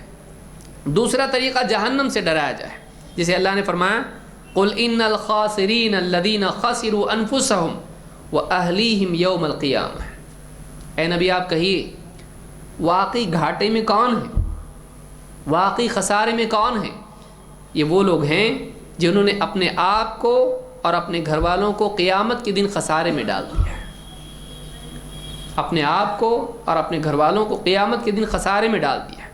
الا ذلک هو الخسران المبین، خبردار یہ سب سے کھلا ہوا خسارہ ہے، یہ سب سے واضح گھاٹا ہے۔ لہم من فوقہم ظلل من النار ومن تحتہم ظلل، ان کے لیے کیا ہے؟ ان کے اوپر بھی آگ کا سایہ ہوگا اور ان کے نیچے بھی آگ کے سائے ہوں گے، یہ آگ میں لپٹے ہوئے ہوں گے۔ ذالک یخوف اللہ بہ عبادہ یا عبادی فاتقون، اللہ تعالیٰ فرماتا ہے یہ اللہ تم کو ڈراتا ہے اپنے بندوں کو اپنی ذات سے، اللہ تم کو اپنے آپ سے ڈرا رہا ہے۔ یا عبادی فاتقون، اے میرے بندو مجھ سے ڈرتے رہو۔ اللہ تعالیٰ سے امید رکھنے کا یہ مطلب نہیں ہے کہ آدمی اللہ سے بے خوف ہو۔ اللہ کا خوف انسان کو برائی سے روکتا ہے۔ آپ گاڑی چلا رہے ہیں، آپ کو منزل پر پہنچنے کی خوشی ہے، لیکن اگر ایکسیڈنٹ کا ڈر نہ ہو آپ گاڑی غلط چلائیں گے، لاپرواہی کے ساتھ چلائیں گے۔ چاہے آدمی کتنی اچھی گاڑی ہو، اس کی خوش ہو بہت اچھی گاڑی ہے اور پہنچ کے بہت بڑا کچھ کام ہونے والا ہے، لیکن گاڑی چلانے میں اگر اس کو ایکسیڈنٹ کا ڈر نہ ہو تو آدمی گاڑی صحیح نہیں چلاتا ہے۔ لہٰذا ایک انسان زندگی میں اللہ کی رحمت، اس کی مغفرت، اس کی جنت کی امید کے ساتھ کتنا ہی چلتا رہے، اس کے ساتھ ہی اس کو یہ بھی ڈر ہونا چاہیے کہ اگر اللہ ناراض ہو گیا، اگر کوئی غلط کام میں نے کیا، اللہ تعالیٰ دنیا اور آخرت میں سزا بھی دے سکتا ہے۔ یہ ڈر بھی اس کو ہونا چاہیے۔ یہ ڈر اس کی گاڑی سیدھی چلانے والا اس کو بناتا ہے۔ تو یہاں پر اللہ نے اپنے عذاب سے ڈرایا۔ نمبر 3، گناہوں کا نقصان نہ صرف یہ کہ آخرت میں ہے بلکہ دنیا میں بھی ہوتا ہے۔ انسان بعض اوقات دیکھیں گے، جب آخرت میں جائیں گے مرنے کے پہلے توبہ کر لیں گے۔ بعض اوقات آدمی گناہ کرتا ہے اور ڈرتا نہیں ہے، یہ سوچ کے کہ مرنے سے پہلے میں توبہ کر لوں گا، زندگی مزے میں گزاروں گا، موت سے پہلے توبہ کروں گا۔ آخرت میں عذاب ہے نا، مرنے کے بعد ہے نا، تو مرنے کے وقت ہی توبہ کر لوں گا تو کون عذاب دے گا؟ یہ ذہن میں بعض اوقات ہوتا ہے۔ یاد رکھیں، ایسے لوگوں کو دنیا کے عذاب کی بھی دھمکی ہونا چاہیے، اس لیے کہ گناہوں پر نہ صرف آخرت میں عذاب ہے بلکہ دنیا میں بھی ہے۔ اللہ تعالیٰ قرآن کریم میں فرماتا ہے ان الذین یحبون ان تشیع الفاحشۃ فی الذین آمنوا لہم عذاب علیم فی الدنیا والآخرہ۔ وہ لوگ اس آیت کو سمجھیں اور غور کریں، کہیں ہم لوگ بھی تو اس میں مبتلا نہیں ہیں۔ کیسے؟ دیکھتے ہیں۔ ان الذین یحبون، جو لوگ اس بات کو پسند کرتے ہیں، ان تشیع الفاحشۃ فی الذین آمنوا، کہ بے حیائی ایمان والوں میں پھیلے، جو اس بات کو پسند کرتے ہیں، لہم عذاب علیم فی الدنیا والآخرہ، ان کے لیے عذاب علیم ہے، دردناک عذاب ہے، دنیا میں بھی اور آخرت میں بھی۔ اس میں وہ آدمی بھی داخل ہے جو اپنی بیوی کو ایسے لباس لا کے دیتا ہے جس سے اس کا بدن ظاہر ہو۔ کیوں؟ بے حیائی ہے۔ ڈریس دیکھتا ہے بہت زبردست ہے، ایک دم ٹائٹ ڈریس ہے، میری بیوی دکھے گی پورا خوبصورت دکھے گی ایک دم، ایسا لباس لایا، پردہ نہیں، ساری دنیا دیکھے گی میری بیوی کتنی خوبصورت ہے۔ اس آیت میں وہ آدمی بھی ہے۔ کیوں؟ بے حیائی کے پھیلنے میں اس کو کوئی برائی محسوس نہیں ہوتی بلکہ پسند کرتا ہے، اس کو پیسہ دے کے خرید کے لایا۔ اس میں وہ آدمی بھی ہے جو اپنی اولاد کو اور بیوی بچوں کو فلمیں دکھاتا ہے، بے حیائی عام کرتا ہے، اپنے گھر والوں کو دکھاتا ہے۔ اس میں وہ بھی آدمی ہے۔ تھیٹر بنانے والا بھی اس میں ہے، اس میں لوگوں میں غلط چیزیں نشر کرنے والا بھی ہے، اس میں فیس بک پر بے حیائی کی چیزیں ڈالنے والا بھی ہے، واٹس ایپ پہ ڈالنے والا بھی ہے۔ اس میں وہ سب لوگ ہیں کہ جو بے حیائی کی چیزیں عام کرتے ہیں اور پسند کرتے ہیں اس کو۔ ان کے لیے کیا ہے؟ دنیا میں بھی عذاب ہیں اور آخرت میں بھی۔ دنیا میں بھی دردناک عذاب ہے اور آخرت میں بھی۔ تو یہ نہیں کہ برائی پر مرنے کے بعد آخرت میں جا کے عذاب ہوگا، بلکہ برائیوں پر، خاص طور سے بے حیائی پر، دنیا میں بھی اللہ کی طرف سے عذاب آتا ہے۔ اللہ نے کہا لہم عذاب علیم، علیم دردناک، علم والا، دردناک عذاب دنیا میں بھی اور آخرت میں بھی۔ تو لوگوں کو یہ بتایا جائے کہ بھائی بے دینی پر صرف آخرت نہیں، دنیا میں بھی برائی اور عذاب آتا ہے۔ یہ سورہ نور کی آیت ہے۔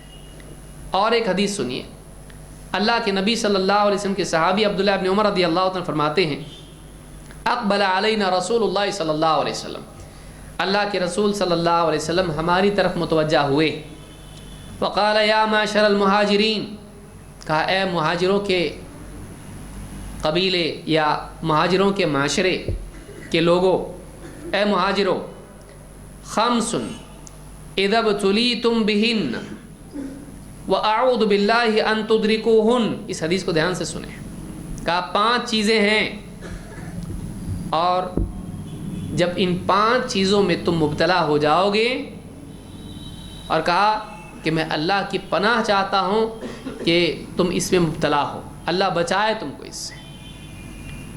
5 اذا ابتلیتم بہن واعوذ باللہ ان تدرکوہن لم تظہر الفاحشۃ فی قوم قط حتی یعلنوا بها الا فشا فیہم الطاعون والاوجاع التي لم تکن مضت فی اسلافہم الذین مضوا۔ کہتے ہیں نمبر 1، پہلی چیز، جب بھی کسی قوم میں بے حیائی عام ہوتی ہے، عریانیت، زنا، افیئرس، جب کسی قوم میں یہ چیزیں عام ہو جاتی ہیں، یہاں تک کہ وہ علانیہ طور پر یہ کرنے لگتے ہیں، کھلم کھلا یہ کرنے لگتے ہیں۔ اور آج آپ دیکھیے لڑکے لڑکی کا افیئر، ماں باپ کو بھی اس پہ کوئی تعجب نہیں ہو رہا آج۔ بھائی ان کی آزادی ہے، اس نے اپنی پسند سے چنا، اب میں کیا بولوں؟ ہم لوگ بہت سیکولر ہیں، ہم لوگ آزاد خیال ہیں، ہم بچوں پہ بہت زیادہ قانون نہیں چلاتے، وہ اپنا بھلا برا خود سمجھتے۔ کیسا معلوم پڑا آپ کو؟ ایجوکیٹڈ ہیں، کتنی پڑھے؟ 12ویں۔ اچھا 12ویں پڑھے تو سب سمجھ جاتا۔ اچھا اخلاق بھی پڑھاتے کہ وہاں پہ؟ ذمہ داریاں بھی پڑھاتے کہ وہاں پہ؟ ہم کیا پڑھاتے؟ سائنس، میتھس، کامرس کیا پڑھاتے اس پہ؟ اخلاق کہاں پڑھاتے وہاں پہ؟ ماں باپ کی خدمت بھی پڑھاتے کیا وہاں پہ؟ نہیں۔ بیوی بچوں کے حقوق پڑھاتے؟ زندگی برباد کیسا ہوتی بتاتے وہاں پہ؟ نہیں۔ تو کیسے سمجھدار ہو گئے تمہارے بچے؟ کیا پڑھے جو سمجھدار ہو گئے؟ جو بولے سمجھدار ہیں ہمارے بچے، ہم کو بہت بھروسہ ہے ہمارے بچے پہ۔ جب بھی کسی قوم میں بے حیائی عام ہوتی ہے، یہاں تک کہ لوگ علانیہ اس کو کرنے لگتے ہیں، تو اس قوم میں اللہ تعالیٰ طاعون کی بیماری ڈال دیتا ہے، پلیگ۔ اس قوم میں طاعون کی بیماری اللہ ڈال دیتا ہے، اور ایسی بیماریاں جو ان کے باپ دادا نے بھی نہیں دیکھی ہوں گی۔ علماء کہتے ہیں ایڈز دیکھو، ایسی بیماری جو پہلے نہیں تھی، اور ایسی ایسی بیماریاں آتی ہے آج کہ لوگوں نے دیکھی نہیں وہ بیماریاں۔ کب ہوگا یہ؟ جب لوگوں کے اندر بے حیائی عام ہوگی۔ بے حیائی، بے پردگی، اور فلمیں اور زنا، یہ ساری چیزیں اس میں آ رہی ہیں۔ بیوی بچے ماں باپ سب بیٹھ کے ایک ساتھ جو ہے ٹیلی ویژن دیکھیں، بہت ہی پیارا سیریل ہے، اور اس کے درمیان میں جو ایڈورٹیزمنٹ آ رہے ہیں، اور وہ سیریل خود اپنی جگہ کیا ہے؟ کیا ہوتا؟ عید کا دن ہے، اگلے دن جا رہے ہیں، عید کے اگلے دن فلم دیکھنے کے لیے جا رہے ہیں۔ کوئی ایک فلم بتا دیجیے جو شریف، کوئی ایک فلم ایسی بتائیں جس پر شرافت کا ٹھپا لگایا جا سکتا ہے؟ نہیں۔ لڑکا لڑکی ماں باپ کے خلاف بغاوت کر کے بھاگ کے جانا، اس کے سوا اور کچھ ہے؟ اس کے سوا اور کوئی مواد ہے فلموں کا؟ یا ایک انسان کسی کو قتل کرے، مار دھاڑ کرے، گنڈا گردی کرے، اس کے علاوہ کوئی مواد ہے اس کا؟ نہیں۔ تو آپ بتائیے، سیکس اور وائلنس اگر فلموں میں سے نکال دیں تو فلم انڈسٹری بند ہو جائے۔ یہ 2 چیزیں جو سماج کے لیے بہت ہی خطرناک چیزیں ہیں، ننگا پن اور مار دھاڑ۔ آپ فلموں سے اس کو نکال دیجئے، بولیں گے فلم ہے کہ لیکچر ہے؟ ایسی کون سی فلم جس میں 2 چیزیں نکل گئی تو فلم بچتا کہ سب فلم ہی نہیں رہے، وہ ڈاکیومنٹری بن گئی، ڈاکیومنٹری ہو گئی۔ وہ کیا اس میں کوئی مزہ ہی نہیں اس کے اندر؟ اچھا بنانے والے کو تو چھوڑیے، دیکھنے والوں کو مزہ نہیں آئے گا، اس میں مزہ نہیں آیا کچھ۔ اتنی شرافت کی بات نہیں چاہیے، کچھ الٹا چاہیے۔ ہم اپنے بچوں کو فلمیں دکھا رہے، اپنی بچیوں کو دکھا رہے ہیں، اور ہم چاہتے ہیں کہ ہماری بچیاں ایسا نہ کریں۔ فلمیں تو چاہ رہے ہیں ایکٹر اور ایکٹریس دونوں بھی گھر چھوڑ کے بھاگیں، اس میں چاہ رہے ہیں، اور چاہتے کہ ہماری بیٹی نہ بھاگے، ہماری بہن نہ بھاگے۔ لڑکا اور لڑکی کے بیچ میں فلم میں کوئی تیسرا آتا ہے تو ہم نہیں چاہتے ماں باپ بیچ میں آئیں، اور ہماری بیٹی اگر کرتی ہے تو ہم بیچ میں آنا چاہتے ہیں۔ عقل ہے کہ نہیں ہے؟ وہاں ہم کچھ اور ہیں تھیٹر میں، گھر پہ اصل زندگی میں ہم کچھ ہیں. یعنی ہم وہ دیکھ رہے ہیں جو ہم غلط مانتے ہیں. باہر اگر فلم میں کوئی آدمی ایک کے پیچھے 10-15 لوگوں کو مارتا چلا جائے, آپ بہت دل کو سکون ملتا ہے, آپ کو من کی شانتی ملتی ہے آپ کو فلم دیکھ کے. لیکن وہی چیز, وہی جھگڑا اگر آپ کا بیٹا کرے, آپ چاہتے نہیں کرنا ہے, سب غلط ہے یہ, تو وہی چیز آپ اپنی فیملی کو دکھا رہے ہو جو چیز آپ غلط مانتے ہو. تو آپ فیڈنگ کیا کر رہے ہیں ان کو؟ آپ فیڈنگ کیا کر رہے ہیں؟ غلط چیز آپ دکھا رہے ہیں. تو یہاں پر کیا کہا کہ جب بے حیائی عام ہوگی, ایسی بیماریاں آئیں گی باپ دادا نے بھی نہیں دیکھی ہوں گی. نمبر 2, وَلَمْ يَنْقُصُ الْمِكْيَالَ وَالْمِيزَانَ إِلَّا أُخِذُوا بِالسِّنِينَ وَالشِّدَّةِ الْمَؤُونَةِ وَجَوْرِ السُّلْطَانِ عَلَيْهِ. اور جب لوگ ناپ تول میں ڈنڈی ماریں گے, ناپ تول میں جب ڈنڈی ماریں گے, لوگوں کے حق میں سے چوری کریں گے ملاوٹ کر کے یا کم دے کر, تو کیا ہوگا؟ نمبر 1, إِلَّا أُخِذُوا بِالسِّنِينَ, قحط سالی آئے گی, سوکھا آئے گا, پیداوار صحیح نہیں ہوگی. 2, وَشِدَّةِ الْمَؤُونَةِ, تنگی آئے گی, فائنینشیل اسباب کی کمی محسوس ہوگی. 3, وَجَوْرِ السُّلْطَانِ عَلَيْهِمْ, اور بادشاہ کا ظلم ان پر آئے گا. بادشاہ کا ظلم کب آئے گا؟ جب تمہاری تجارتیں امانت اور سچائی والی نہیں ہوں گی. چوری جب تمہاری تجارتوں میں آئے گی, ملاوٹ اور دھوکہ تمہاری تجارتوں میں آئے گا, تو بادشاہ کا ظلم بھی تم پر آئے گا. ہم دیکھیں اپنے حال کو, کہیں ہم تو اس میں مبتلا نہیں ہیں. وَلَمْ يَمْنَعُوا زَكَاةَ أَمْوَالِهِمْ إِلَّا مُنِعُوا الْقَطْرَ مِنَ السَّمَاءِ وَلَوْلَا الْبَهَائِمُ لَمْ يُمْطَرُوا. کہتے ہیں کہ نمبر 3, اور جب لوگ زکوٰۃ کو روک لیں گے, اپنے مالوں کی زکوٰۃ نہیں دیں گے, تو اللہ تعالیٰ آسمان سے بارش بھی روک لے گا. ہاں اگر چوپائے نہ ہوتے تو وہ بھی بارش نہیں برساتا. اللہ تعالیٰ بارش روک لے گا. اور اگر یہ کریں گے, تجارت میں بگاڑ پیدا ہوگا, زمین اگانا چھوڑ دے گی. زکوٰۃ نہیں دیں گے, اللہ بارش روک لے گا. وَلَمْ يَنْقُضُوا عَهْدَ اللَّهِ وَعْهْدَ رَسُولِهِ إِلَّا سَلَّطَ اللَّهُ عَلَيْهِمْ عَدُوًّا مِّنْ غَيْرِهِمْ فَأَخَذُوا بَعْدَ مَا فِي أَيْدِيهِمْ. آپ فرماتے ہیں کہ نمبر 4, اللہ اور اس کے رسول کا عہد اگر توڑیں گے, اللہ اور اس کے رسول کا عہد توڑیں گے, تو اللہ تعالیٰ ان پر ان کے دشمن کو مسلط کر دے گا جو ان کے ہاتھ میں کی چیزوں کو لے گا. اللہ اور اس کے رسول کا عہد کیا ہے؟ علماء نے کہا قوموں کے درمیان میں جنگ بندی کے قاعدے ہوتے ہیں, قانون ہوتے ہیں, کہ ہم تم پہ حملہ نہیں کریں گے, تم ہم پہ حملہ نہیں کریں گے, ٹھیک ہے ہم نہیں لڑیں گے, تو عہد ہے ہمارا تم سے.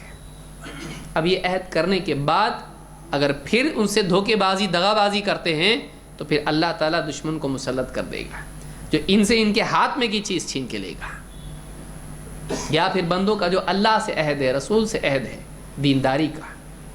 لیکن یہاں پر علماء نے کہا یہ مراد ہے کہ جو حکومتوں کے آپس کے معاملات ہوتے ہیں, حکومتوں میں آپس میں جنگ بندی کے عہد ہوتے ہیں, ان عہد کو پورا کرنا ضروری, چاہے وہ حکومت غیر مسلم کیوں نہ ہو.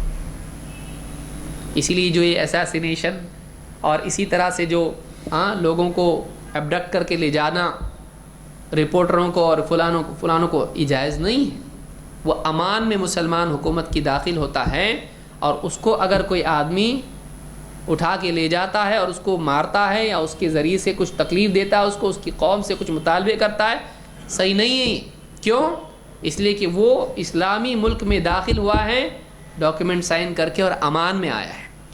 آپس کا معاہدہ ہے مسلمان حکومت کا دوسری حکومت سے کہ تمہارے آدمی کی ہم حفاظت کریں گے, ہم اس کو نقصان نہیں پہنچائیں گے, امن سے رہے گا ہمارے یہاں پر. اور پھر اگر مسلمان ایسا کرتے ہیں تو اللہ تعالیٰ دشمنوں کو ان کے اوپر مسلط کرے گا. اسی لیے جو داعش اور جو اس طرح کی القاعدہ وغیرہ جو کام کرتے ہیں, یہ صحیح نہیں ہے.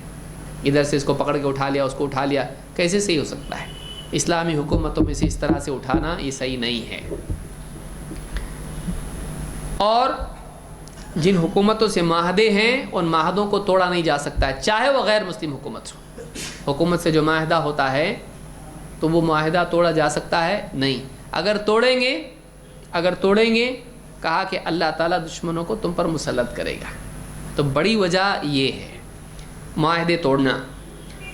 نمبر 5، وَمَا لَمْ تَحْكُمْ أَئِمَّتُهُمْ بِكِتَابِ اللَّهِ وَيَتَخَيَّرُوا مِمَّا أَنزَلَ اللَّهُ إِلَّا جَعَلَ اللَّهُ بَأْسَهُمْ بَيْنَهُمْ، اور جب تمہارے امام، تمہارے حاکم اور تمہارے علماء، جو بھی فیصلے کرنے والے قاضی تمہارے امام ہیں، اللہ کی کتاب سے حکم نہیں چلائیں گے، حکومت کے معاملات قرآن اور سنت کی روشنی میں، کیونکہ قرآن آ جائے تو سنت اپنے آپ آ جاتا ہے، قرآن کے مطابق جب حکومت کے قوانین نہیں چلائیں گے اور اللہ کے نازل کیے ہوئے کو ترجیح نہیں دیں گے دوسری تمام چیزوں پر، تو ایسے لوگوں کا کیا ہوگا؟ الا جعل اللہ بأسهم بینہم، اللہ تعالیٰ تم کو آپس میں لڑا دے گا، آپس میں تم لڑ پڑو گے۔ کب؟ جب فیصلہ کرنے والے قرآن اور سنت کے مطابق یعنی وحی کے مطابق فیصلے نہیں کریں گے، چاہے وہ مسجد کا امام ہو، چاہے پھر اب دیکھیے شریعت کے مطابق کوئی آدمی اپنے مسلک کے حساب سے کر رہا ہے، کوئی پیر صاحب کے حساب سے کر رہا ہے، کوئی باپ دادا کے حساب سے کر رہا ہے، فیصلہ ایسے ہوگا۔ کوئی اپنی خواہش کے مطابق فیصلے کر رہا ہے زندگی، جب لوگوں میں اور خاص طور سے حکام میں یہ چیز آ جائے گی کہ قرآن و سنت کے مطابق فیصلے نہیں کریں گے، خواہشات کے مطابق کریں گے یا کسی اور قاعدے کے مطابق، تو کیا ہوگا؟ اللہ تعالیٰ آپس میں لوگوں کو لڑائے گا، لوگ آپس میں لڑ پڑیں گے۔ الا جعل اللہ بأسهم بینہم، اللہ ان کے آپس میں جھگڑے پیدا کر دے گا۔ یہ ساری برائیاں ہیں، یہ کہاں ہیں؟ ساری چیزیں کہاں آ رہی بتائیے؟ یہ جتنے بھی چیزیں ہیں سزائیں کدھر ہیں؟ آخرت میں ہیں، دنیا میں۔ بارش نہ برسنا، زمین کا بنجر ہو جانا اور آپس کی جنگیں، ظالموں کا مسلط ہو جانا، ساری چیزیں کہاں ہیں؟ دنیا میں۔ معلوم یہ ہوا کہ بے دینی کا نقصان صرف آخرت میں نہیں ہے، بے دینی کا نقصان دنیا میں بھی ہے۔ اس لیے کوئی آدمی یہ سمجھتا ہے مرنے کے بعد دیکھیں گے جو بھی سزائیں ہوں گی تب ہے، مرتے وقت توبہ کر لیں گے، جاہل ہے۔ بے دینی آخرت میں تو نقصان پہنچاتی ہے، بے دینی دنیا میں بھی نقصان پہنچاتی ہے۔ اس لیے آدمی کو چاہیے کہ اپنے آپ کو بچائے۔ ابن ماجہ اور حاکم کی ایک حدیث تھی جس میں یہ ساری چیزیں اللہ کے نبی صلی اللہ علیہ وسلم نے بیان کی ہیں۔ اسی طرح سے اور کئی باتیں ہیں، جیسے نیکیوں کا ضائع ہونا، جیسے اللہ نے فرمایا لئن اشرکت لیحبطن عملک، اگر تو نے شرک کیا تیرے سارے اعمال برباد کیے جائیں گے۔ یا حدیث میں جیسے کہ جو کاہن کے پاس جائے اور اس سے پوچھ گچھ کرے، اس سے تفصیل معلوم کرے، بتاؤ ہماری گاڑی کہاں ہے، جیسے پوچھے اس سے، 40 دن کی نمازیں اس کی ضائع ہو جاتی ہیں، 40 دن کی۔ بلکہ یہی بات شراب پینے کے بارے میں بھی ہے، جو آدمی شراب پیے 40 دن کی نمازیں اس کی قبول نہیں ہوتی ہیں۔ سوچئے، یعنی 40 دن کی جتنی نمازیں ہوتی ہیں اس کے اعمال نامے سے ضائع ہو جاتی ہیں جو پڑھ چکا ہے۔ اس کے لیے بعض اوقات دنیا میں اعمال برباد ہو جاتے ہیں، کئی گناہ ایسے ہیں جن سے اس کی نیکیاں برباد ہو جاتی ہیں۔ کیوں برباد کرے؟ اتنی محنت سے کمائی ہوئی نیکیاں، مقبول نیکیاں برباد ہو جائیں، خسارہ ہے۔ لہٰذا یہ بھی ایک ڈر آدمی کو ہونا چاہیے کہ میری نیکیاں برباد ہو سکتی ہیں۔ اور لوگوں کو برائی سے بچانے کے لیے ایک اور چیز یہ بھی ہے کہ پچھلی قوموں کے واقعات ان کے سامنے رکھے جائیں، یا اپنے دور کے وہ لوگ جن کے بگاڑ کا برا انجام ان کے سامنے آیا ان کو بطور مثال سامنے رکھا جائے، تاکہ ان کو دیکھ کر آدمی عبرت لے اور اپنی اصلاح کرے۔ ترغیب کا یہ بھی طریقہ ہے، جیسے اللہ نے فرمایا وَلَقَدْ عَلِمْتُمُ الَّذِينَ اعْتَدَوْا مِنْكُمْ فِي السَّبْتِ، تم جان چکے ہو کہ جو لوگ سبت کے معاملے میں جنہوں نے حدیں پار کی ان کا کیا ہوا۔ فَقُلْنَا لَهُمْ كُونُوا قِرَدَةً خَاسِئِينَ، ہم نے ان کو حکم دے دیا، ہم نے کہا ذلیل بندر بن جاؤ، ذلیل بندر بن جاؤ۔ کچھ لوگ تھے اللہ تعالیٰ نے بنی اسرائیل میں سے ان کو حکم دیا تھا کہ سبت کے دن مچھلیاں نہیں پکڑنا، تو لوگ کیا کرتے تھے، سب سے پہلے ہی جالے ڈال دیتے تھے. سب سنیچر کو کہتے ہیں، سنیچر سے پہلے ہی جالے ڈال دیتے تھے اور مچھلیاں آ کے اس میں پھنس جاتی تھیں، پھر سب کے بعد وہ نکال لیتے تھے. تو بات تو وہی ہوئی، سنیچر کے دن جالا رہا نا تمہارا، تو سنیچر کے دن نہیں، اللہ تعالیٰ نے منع کیا تھا، لیکن چال بازی کی اللہ کے حکم کے باوجود. چال بازی کر کے انہوں نے اس طرح سے اپنا دنیا کا فائدہ حاصل کرنے کی کوشش کی. اللہ تعالیٰ نے ان کو سزا کیا دی، بندر بن جاؤ، ذلیل بندر، اور وہ بندر بن گئے. دنیا ہی میں سزا کیا آئی، بندر بننے کی. فَجَعَلْنَاهَا نَكَالًا لِمَا بَيْنَ يَدَيْهَا وَمَا خَلْفَهَا. تو ہم نے ان کو عبرت بنا دیا، ہم نے ان کو کیا کیا، عبرت بنا دیا ان لوگوں کے لیے بھی جو اس دور میں ان کے سامنے تھے، اور ان لوگوں کے لیے بھی جو ان کے بعد آنے والے تھے جیسے کہ ہم. وَمَوْعِظَةً لِّلْمُتَّقِينَ، اور متقین کے لیے ان کو ایک نصیحت بنا دیا. تو برے لوگوں کا حال دیکھ کر بھی آدمی کو عبرت پیدا ہوتی ہے. اس لیے آپ دیکھیے بعض ملکوں میں، ملیشیا، انڈونیشیا وغیرہ جو بھی ملک ہے وہاں پہ، ان لوگوں نے کیا قاعدہ رکھا، جو لوگ سگریٹ پینے کے بہت شوقین ہیں، ٹھیک ہے سگریٹ پینا ہے پیو، سگریٹ کے اوپر کیا کیا، پیکٹ کے اوپر ایک دم سڑا ہوا کوئی گال اور پھیپھڑے یا کچھ بھی اس طرح سے تصویر ڈالتی ہے. کینسر ہو جاتا ہے سگریٹ پینے سے، تو وہ اس طرح کی تصویر ڈال. اب جب بھی آدمی سگریٹ کا پیکٹ نکال رہا جیب سے، تصویر دیکھ رہا ہے، یاد آ رہا سگریٹ پینے سے ایسا ہوتا ہے، اس کو ہوا مجھ کو بھی ہو سکتا ہے. تو اس سے کیا ہو سکتا ہے، سگریٹ چھوٹ سکتی ہے. تو برے کا انجام دیکھنے سے برائی سے بچنا آسان ہو جاتا ہے. برے کا انجام جب سامنے ہو کہ یہ گناہ کر کے اس کا یہ حال ہوا، جب آدمی کے سامنے کوئی مثال ہو تو اس کے لیے رکنا آسان ہو جاتا ہے. اسی لیے آپ دیکھیے مثال کے طور پر آپ گاڑی چلا رہے اور سگنل توڑنے کی کوشش میں تھے، آپ نے دیکھا ایک کو پولیس نے روکا، خوب مارا، اس کو خوب مارا ڈنڈے سے. سگنل توڑتا ہے، بڑا صاحب ہے وہ، مارا خوب مارا. کیوں جا رہا تھا؟ تو آپ کیا کرتے، آپ اپنا ارادہ چھوڑنا ہی چھوڑنا ہے، اپنا ارادہ آپ چھوڑ دیتے سگنل توڑنے کا. کیوں؟ اس کے جیسا میرا نہیں ہونا چاہیے، اس کی پٹائی جو ہوئی ہے ہو سکتا ہے میری بھی ہو.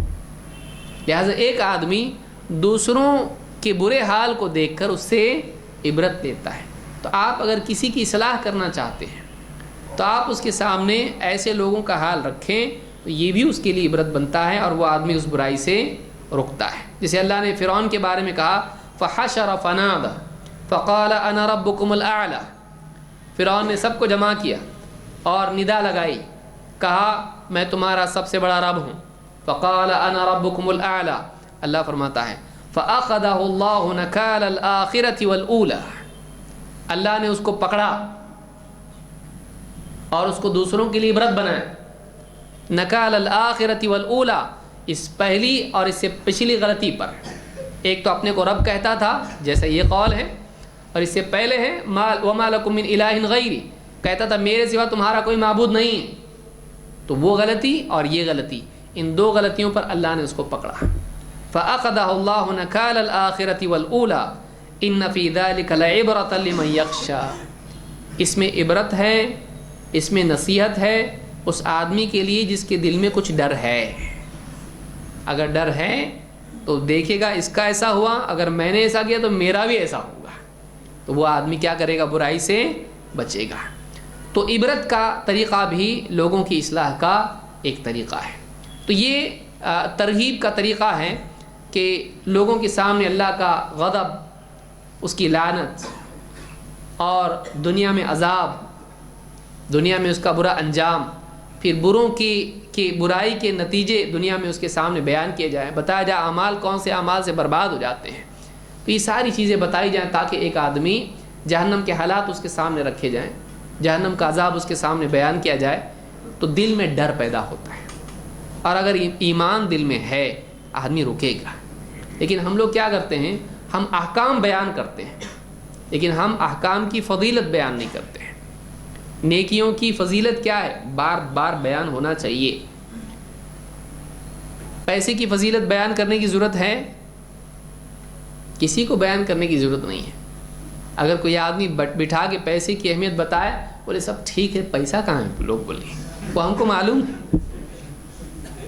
اگر کوئی آدمی بٹھا کے بتائے پیسے کا یہ فائدہ, پیسے کا یہ فائدہ, پیسے کا وہ فائدہ, پیسہ ہو تو ایسا, پیسہ ہو تو ویسا ہوگا, اگر کوئی آدمی بٹھا کے سمجھائے سب کو, یہ سب ہم کو معلوم ہے, اور کچھ باتیں آپ نے نہیں بتائی وہ بھی ہم بتا سکتے ہیں, پیسہ کہاں ہے. تو اتنا سن چکے ہیں, اتنا جان چکے ہیں, اور بتانے کی ضرورت نہیں. لیکن نیکیاں, اس کے بارے میں ہم کہاں بولتے ہیں, اس کے بارے میں بتانا چاہیے. گناہوں کا نقصان, اس پر اتنا بولا جائے جہنم کو کہ دنیا کے نقصان سے زیادہ جہنم کا ڈر پیدا ہو جائے. کیوں ہوتا ہے کہ ایک آدمی دنیا کے فائدے کے لیے اپنا دین بیچ دیتا ہے؟ کیوں ہوتا ہے؟ کیونکہ اس کے سامنے جہنم نہیں ہے.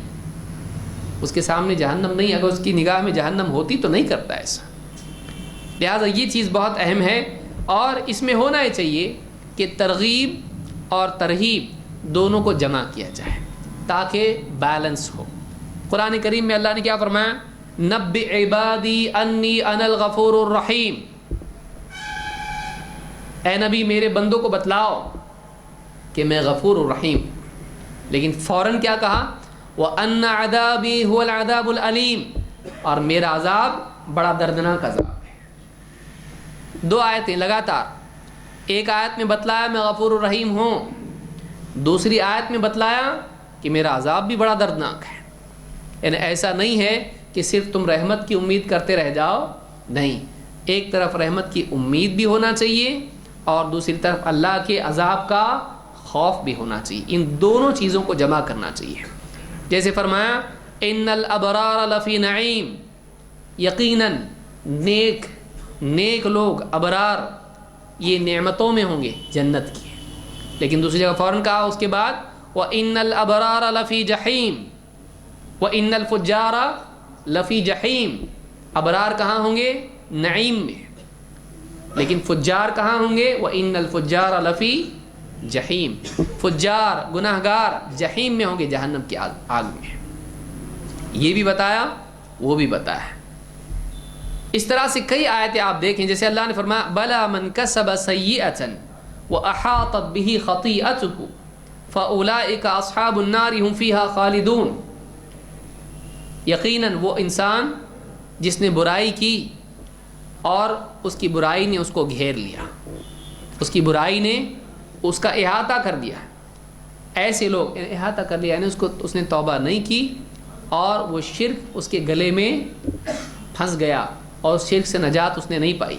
بلا من کسب سیئۃ واحاطت به خطیئته, جس نے شرک کیا اور شرک پر ہی اس کا خاتمہ ہو گیا. فاولئک اصحاب النار هم فیها خالدون, یہی جہنم والے ہیں اور جہنم میں ہمیشہ رہیں گے. لیکن فوراً کیا کہا؟ والذین آمنوا وعملوا الصالحات اولئک اصحاب الجنہ هم فیها خالدون. اور وہ لوگ جو ایمان لائے اور نیک اعمال کرتے رہے, یہ جنتی لوگ ہیں, وہ جنت میں ہمیشہ رہیں گے. 2 آیتیں ہیں. پہلی آیت میں بتلایا جہنم والے جہنم میں ہمیشہ رہیں گے جو کفر پر مرے, شرک پر مرے. اس کے فوراً بعد کہا کہ ایمان و عمل کرنے والے جنت میں جائیں گے, وہ ہمیشہ رہیں گے. تو آپ دیکھیں گے اللہ تعالیٰ نے ترغیب اور ترہیب دونوں کو ایک ساتھ جمع کیا ہے.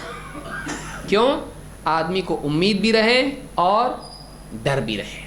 امید بھی رہنا چاہیے اور ڈر بھی ہونا چاہیے. دونوں چیزیں اگر جمع ہو جائیں تو ایک انسان صحیح چلتا ہے. جیسے اللہ نے فرمایا ان ربک سریع العقاب وانہ لغفور الرحیم. تیرا رب بہت جلد سزا دینے والوں میں سے ہے. تیرا رب کون ہے؟ جو بہت جلد سزا دیتا ہے, اور تیرا رب بڑا غفور الرحیم ہے. تو سزا کا بھی ڈر ہے اور مغفرت کی بھی امید ہے. ان دونوں کے بیچ میں آدمی کو رکھا جائے. آپ اتنا عذاب عذاب عذاب سنائیں کہ اس کا بی پی بڑھ گیا اور ہارٹ اٹیک اس کو آ گیا. ایسا بھی نہیں ہو کہ اب میرا کچھ نہیں ہونے والا, اب گیا میں. اتنا زیادہ ڈرا دینا کہ اس کو ذہنی توازن خراب ہو جائے اس کا. روزانہ جہنم بچے مثلا آپ بچوں کو یہ کرے گا جہنم میں جائے گا, یہ کرے گا جہنم میں جائے گا. آپ اتنا ڈرا دیے اس کو بچہ, اب بچہ اندھیرے میں جانے کو بھی ڈر رہا کہیں جہنم وہاں نہ ہو. ایک تو بچہ ہے وہ گناہگار تو ہے نہیں، دوسرے اتنا آپ نے ڈرا دیا اس کو کہ اللہ تعالیٰ سے ایسا ڈرنے لگا کہ محبت ہی اللہ سے کرنے کو تیار نہیں، اللہ بولے تو گھبرا جاتا ہو۔ ایسا نہیں کرنا چاہیے، خوف ہو لیکن وہ خوف اس کے ساتھ محبت اور امید بھی ہونا چاہیے۔ اور بچوں کو تو آپ یعنی جہنم کی اتنی زیادہ ترغیب کی بجائے جنت کی ترغیب دینا چاہیے، کیونکہ ابھی وہ گناہگار بنے نہیں ہیں، ان پر شریعت بھی ابھی ہے نہیں ہے۔ تو ایسا کرے گا نا اللہ جہنم میں ڈالے گا تجھ کو، آگ پہ ایسا کرے گا، کچھ بھی ڈراتے ہم لوگ بچوں کو، ان کو ایسا لگتا ہے اللہ تعالیٰ بہت ظالم ہے، کیونکہ وہ بچہ ہے، وہ کیا سوچے گا آپ کو نہیں معلوم۔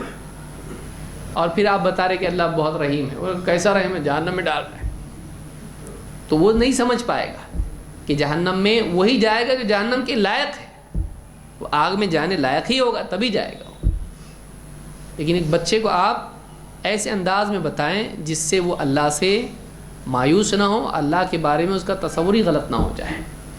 تو ترغیب اور ترہیب دونوں کو جمع کرنا چاہیے، اور اپنی مسجدوں میں گھروں میں آپ کے پاس ایسی کتابیں ہونی چاہیے جن کو پڑھ کے لوگوں کو اعمال کا شوق پیدا ہو اور گناہوں کا ڈر پیدا ہو۔ خالی حلال اور حرام بتانے سے لوگوں کو حرام سے بچنے کا مزاج اور فرائض بتا کر فرائض پر چلنے کا مزاج نہیں ہے۔ امت کی اکثریت کو معلوم ہے 5 ٹائم کی نماز فرض ہے، نہیں معلوم؟ معلوم ہے، لیکن آپ دیکھیں گے اس کے باوجود اکثریت نمازی ہے نہیں ہے۔ کیوں نہیں ہے؟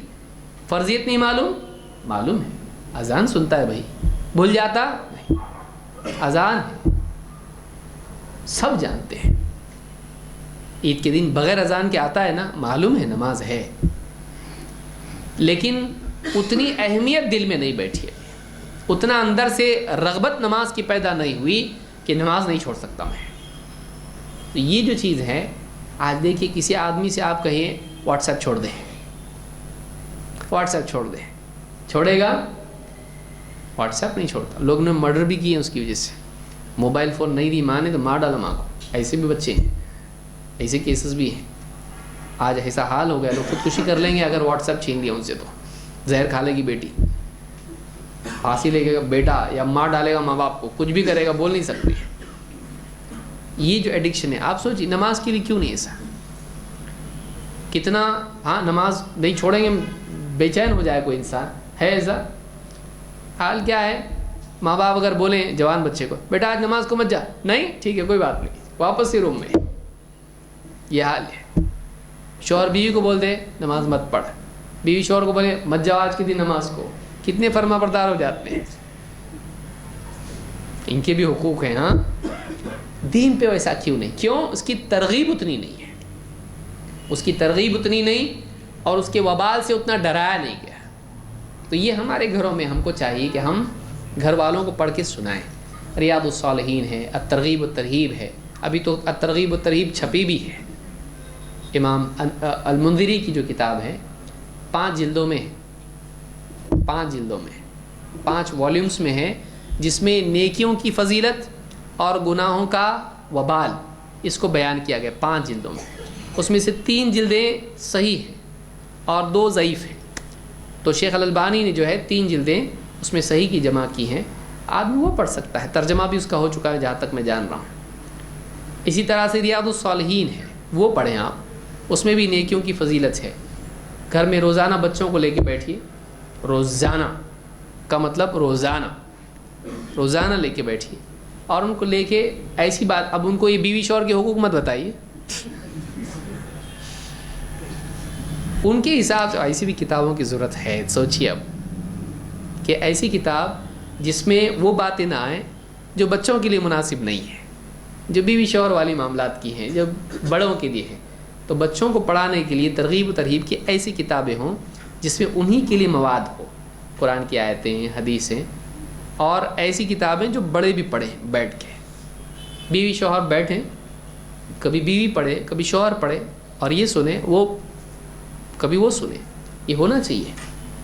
اس سے کیا اکیلے اکیلے پڑھ لیتے لیکن وہ اثر نہیں ہوتا، لیکن بیٹھ کے جب ایک آدمی پڑھ رہا ہے اور دوسرے کو سنا رہا ہے، دیکھو ایسی سی حدیث ہے، پھر آپس میں ڈسکس کر رہے ہیں، اس کا اثر زیادہ ہوتا ہے، اس کا اثر زیادہ ہوتا ہے۔ آپ دیکھیے اللہ کے نبی صلی اللہ علیہ وسلم کے بارے میں اللہ نے کیا فرمایا؟ آپ کی بیویوں سے کہا وَاذْكُرْنَ مَا يُتْلَى فِي بُيُوتِكُنَّ مِنْ آيَاتِ اللَّهِ وَالْحِكْمَةِ، اور یاد رکھو وَاذْكُرْنَ مَا يُتْلَى، جو پڑھی جاتی ہیں، فی بیوتکن، تمہارے گھروں میں، من آیات اللہ والحکمہ، اللہ کی آیتیں اور حکمت کی باتیں جو روزانہ گھر میں پڑھی جاتی ہیں ان کو یاد رکھو۔ کس سے کہا جا رہا ہے؟ نبی صلی اللہ علیہ وسلم کی بیویوں سے۔ معلوم ہے کہ آپ کے گھر میں یہ ہوتا تھا، آپ کے گھر میں آپ صلی اللہ علیہ وسلم بیویوں سے دین کی بات کرتے تھے، لہٰذا ہم کو بھی یہ کرنا چاہیے۔ ڈریے مت، ایک بار بولے گی، دو بار بولے گی، پہلے خود سدھرو۔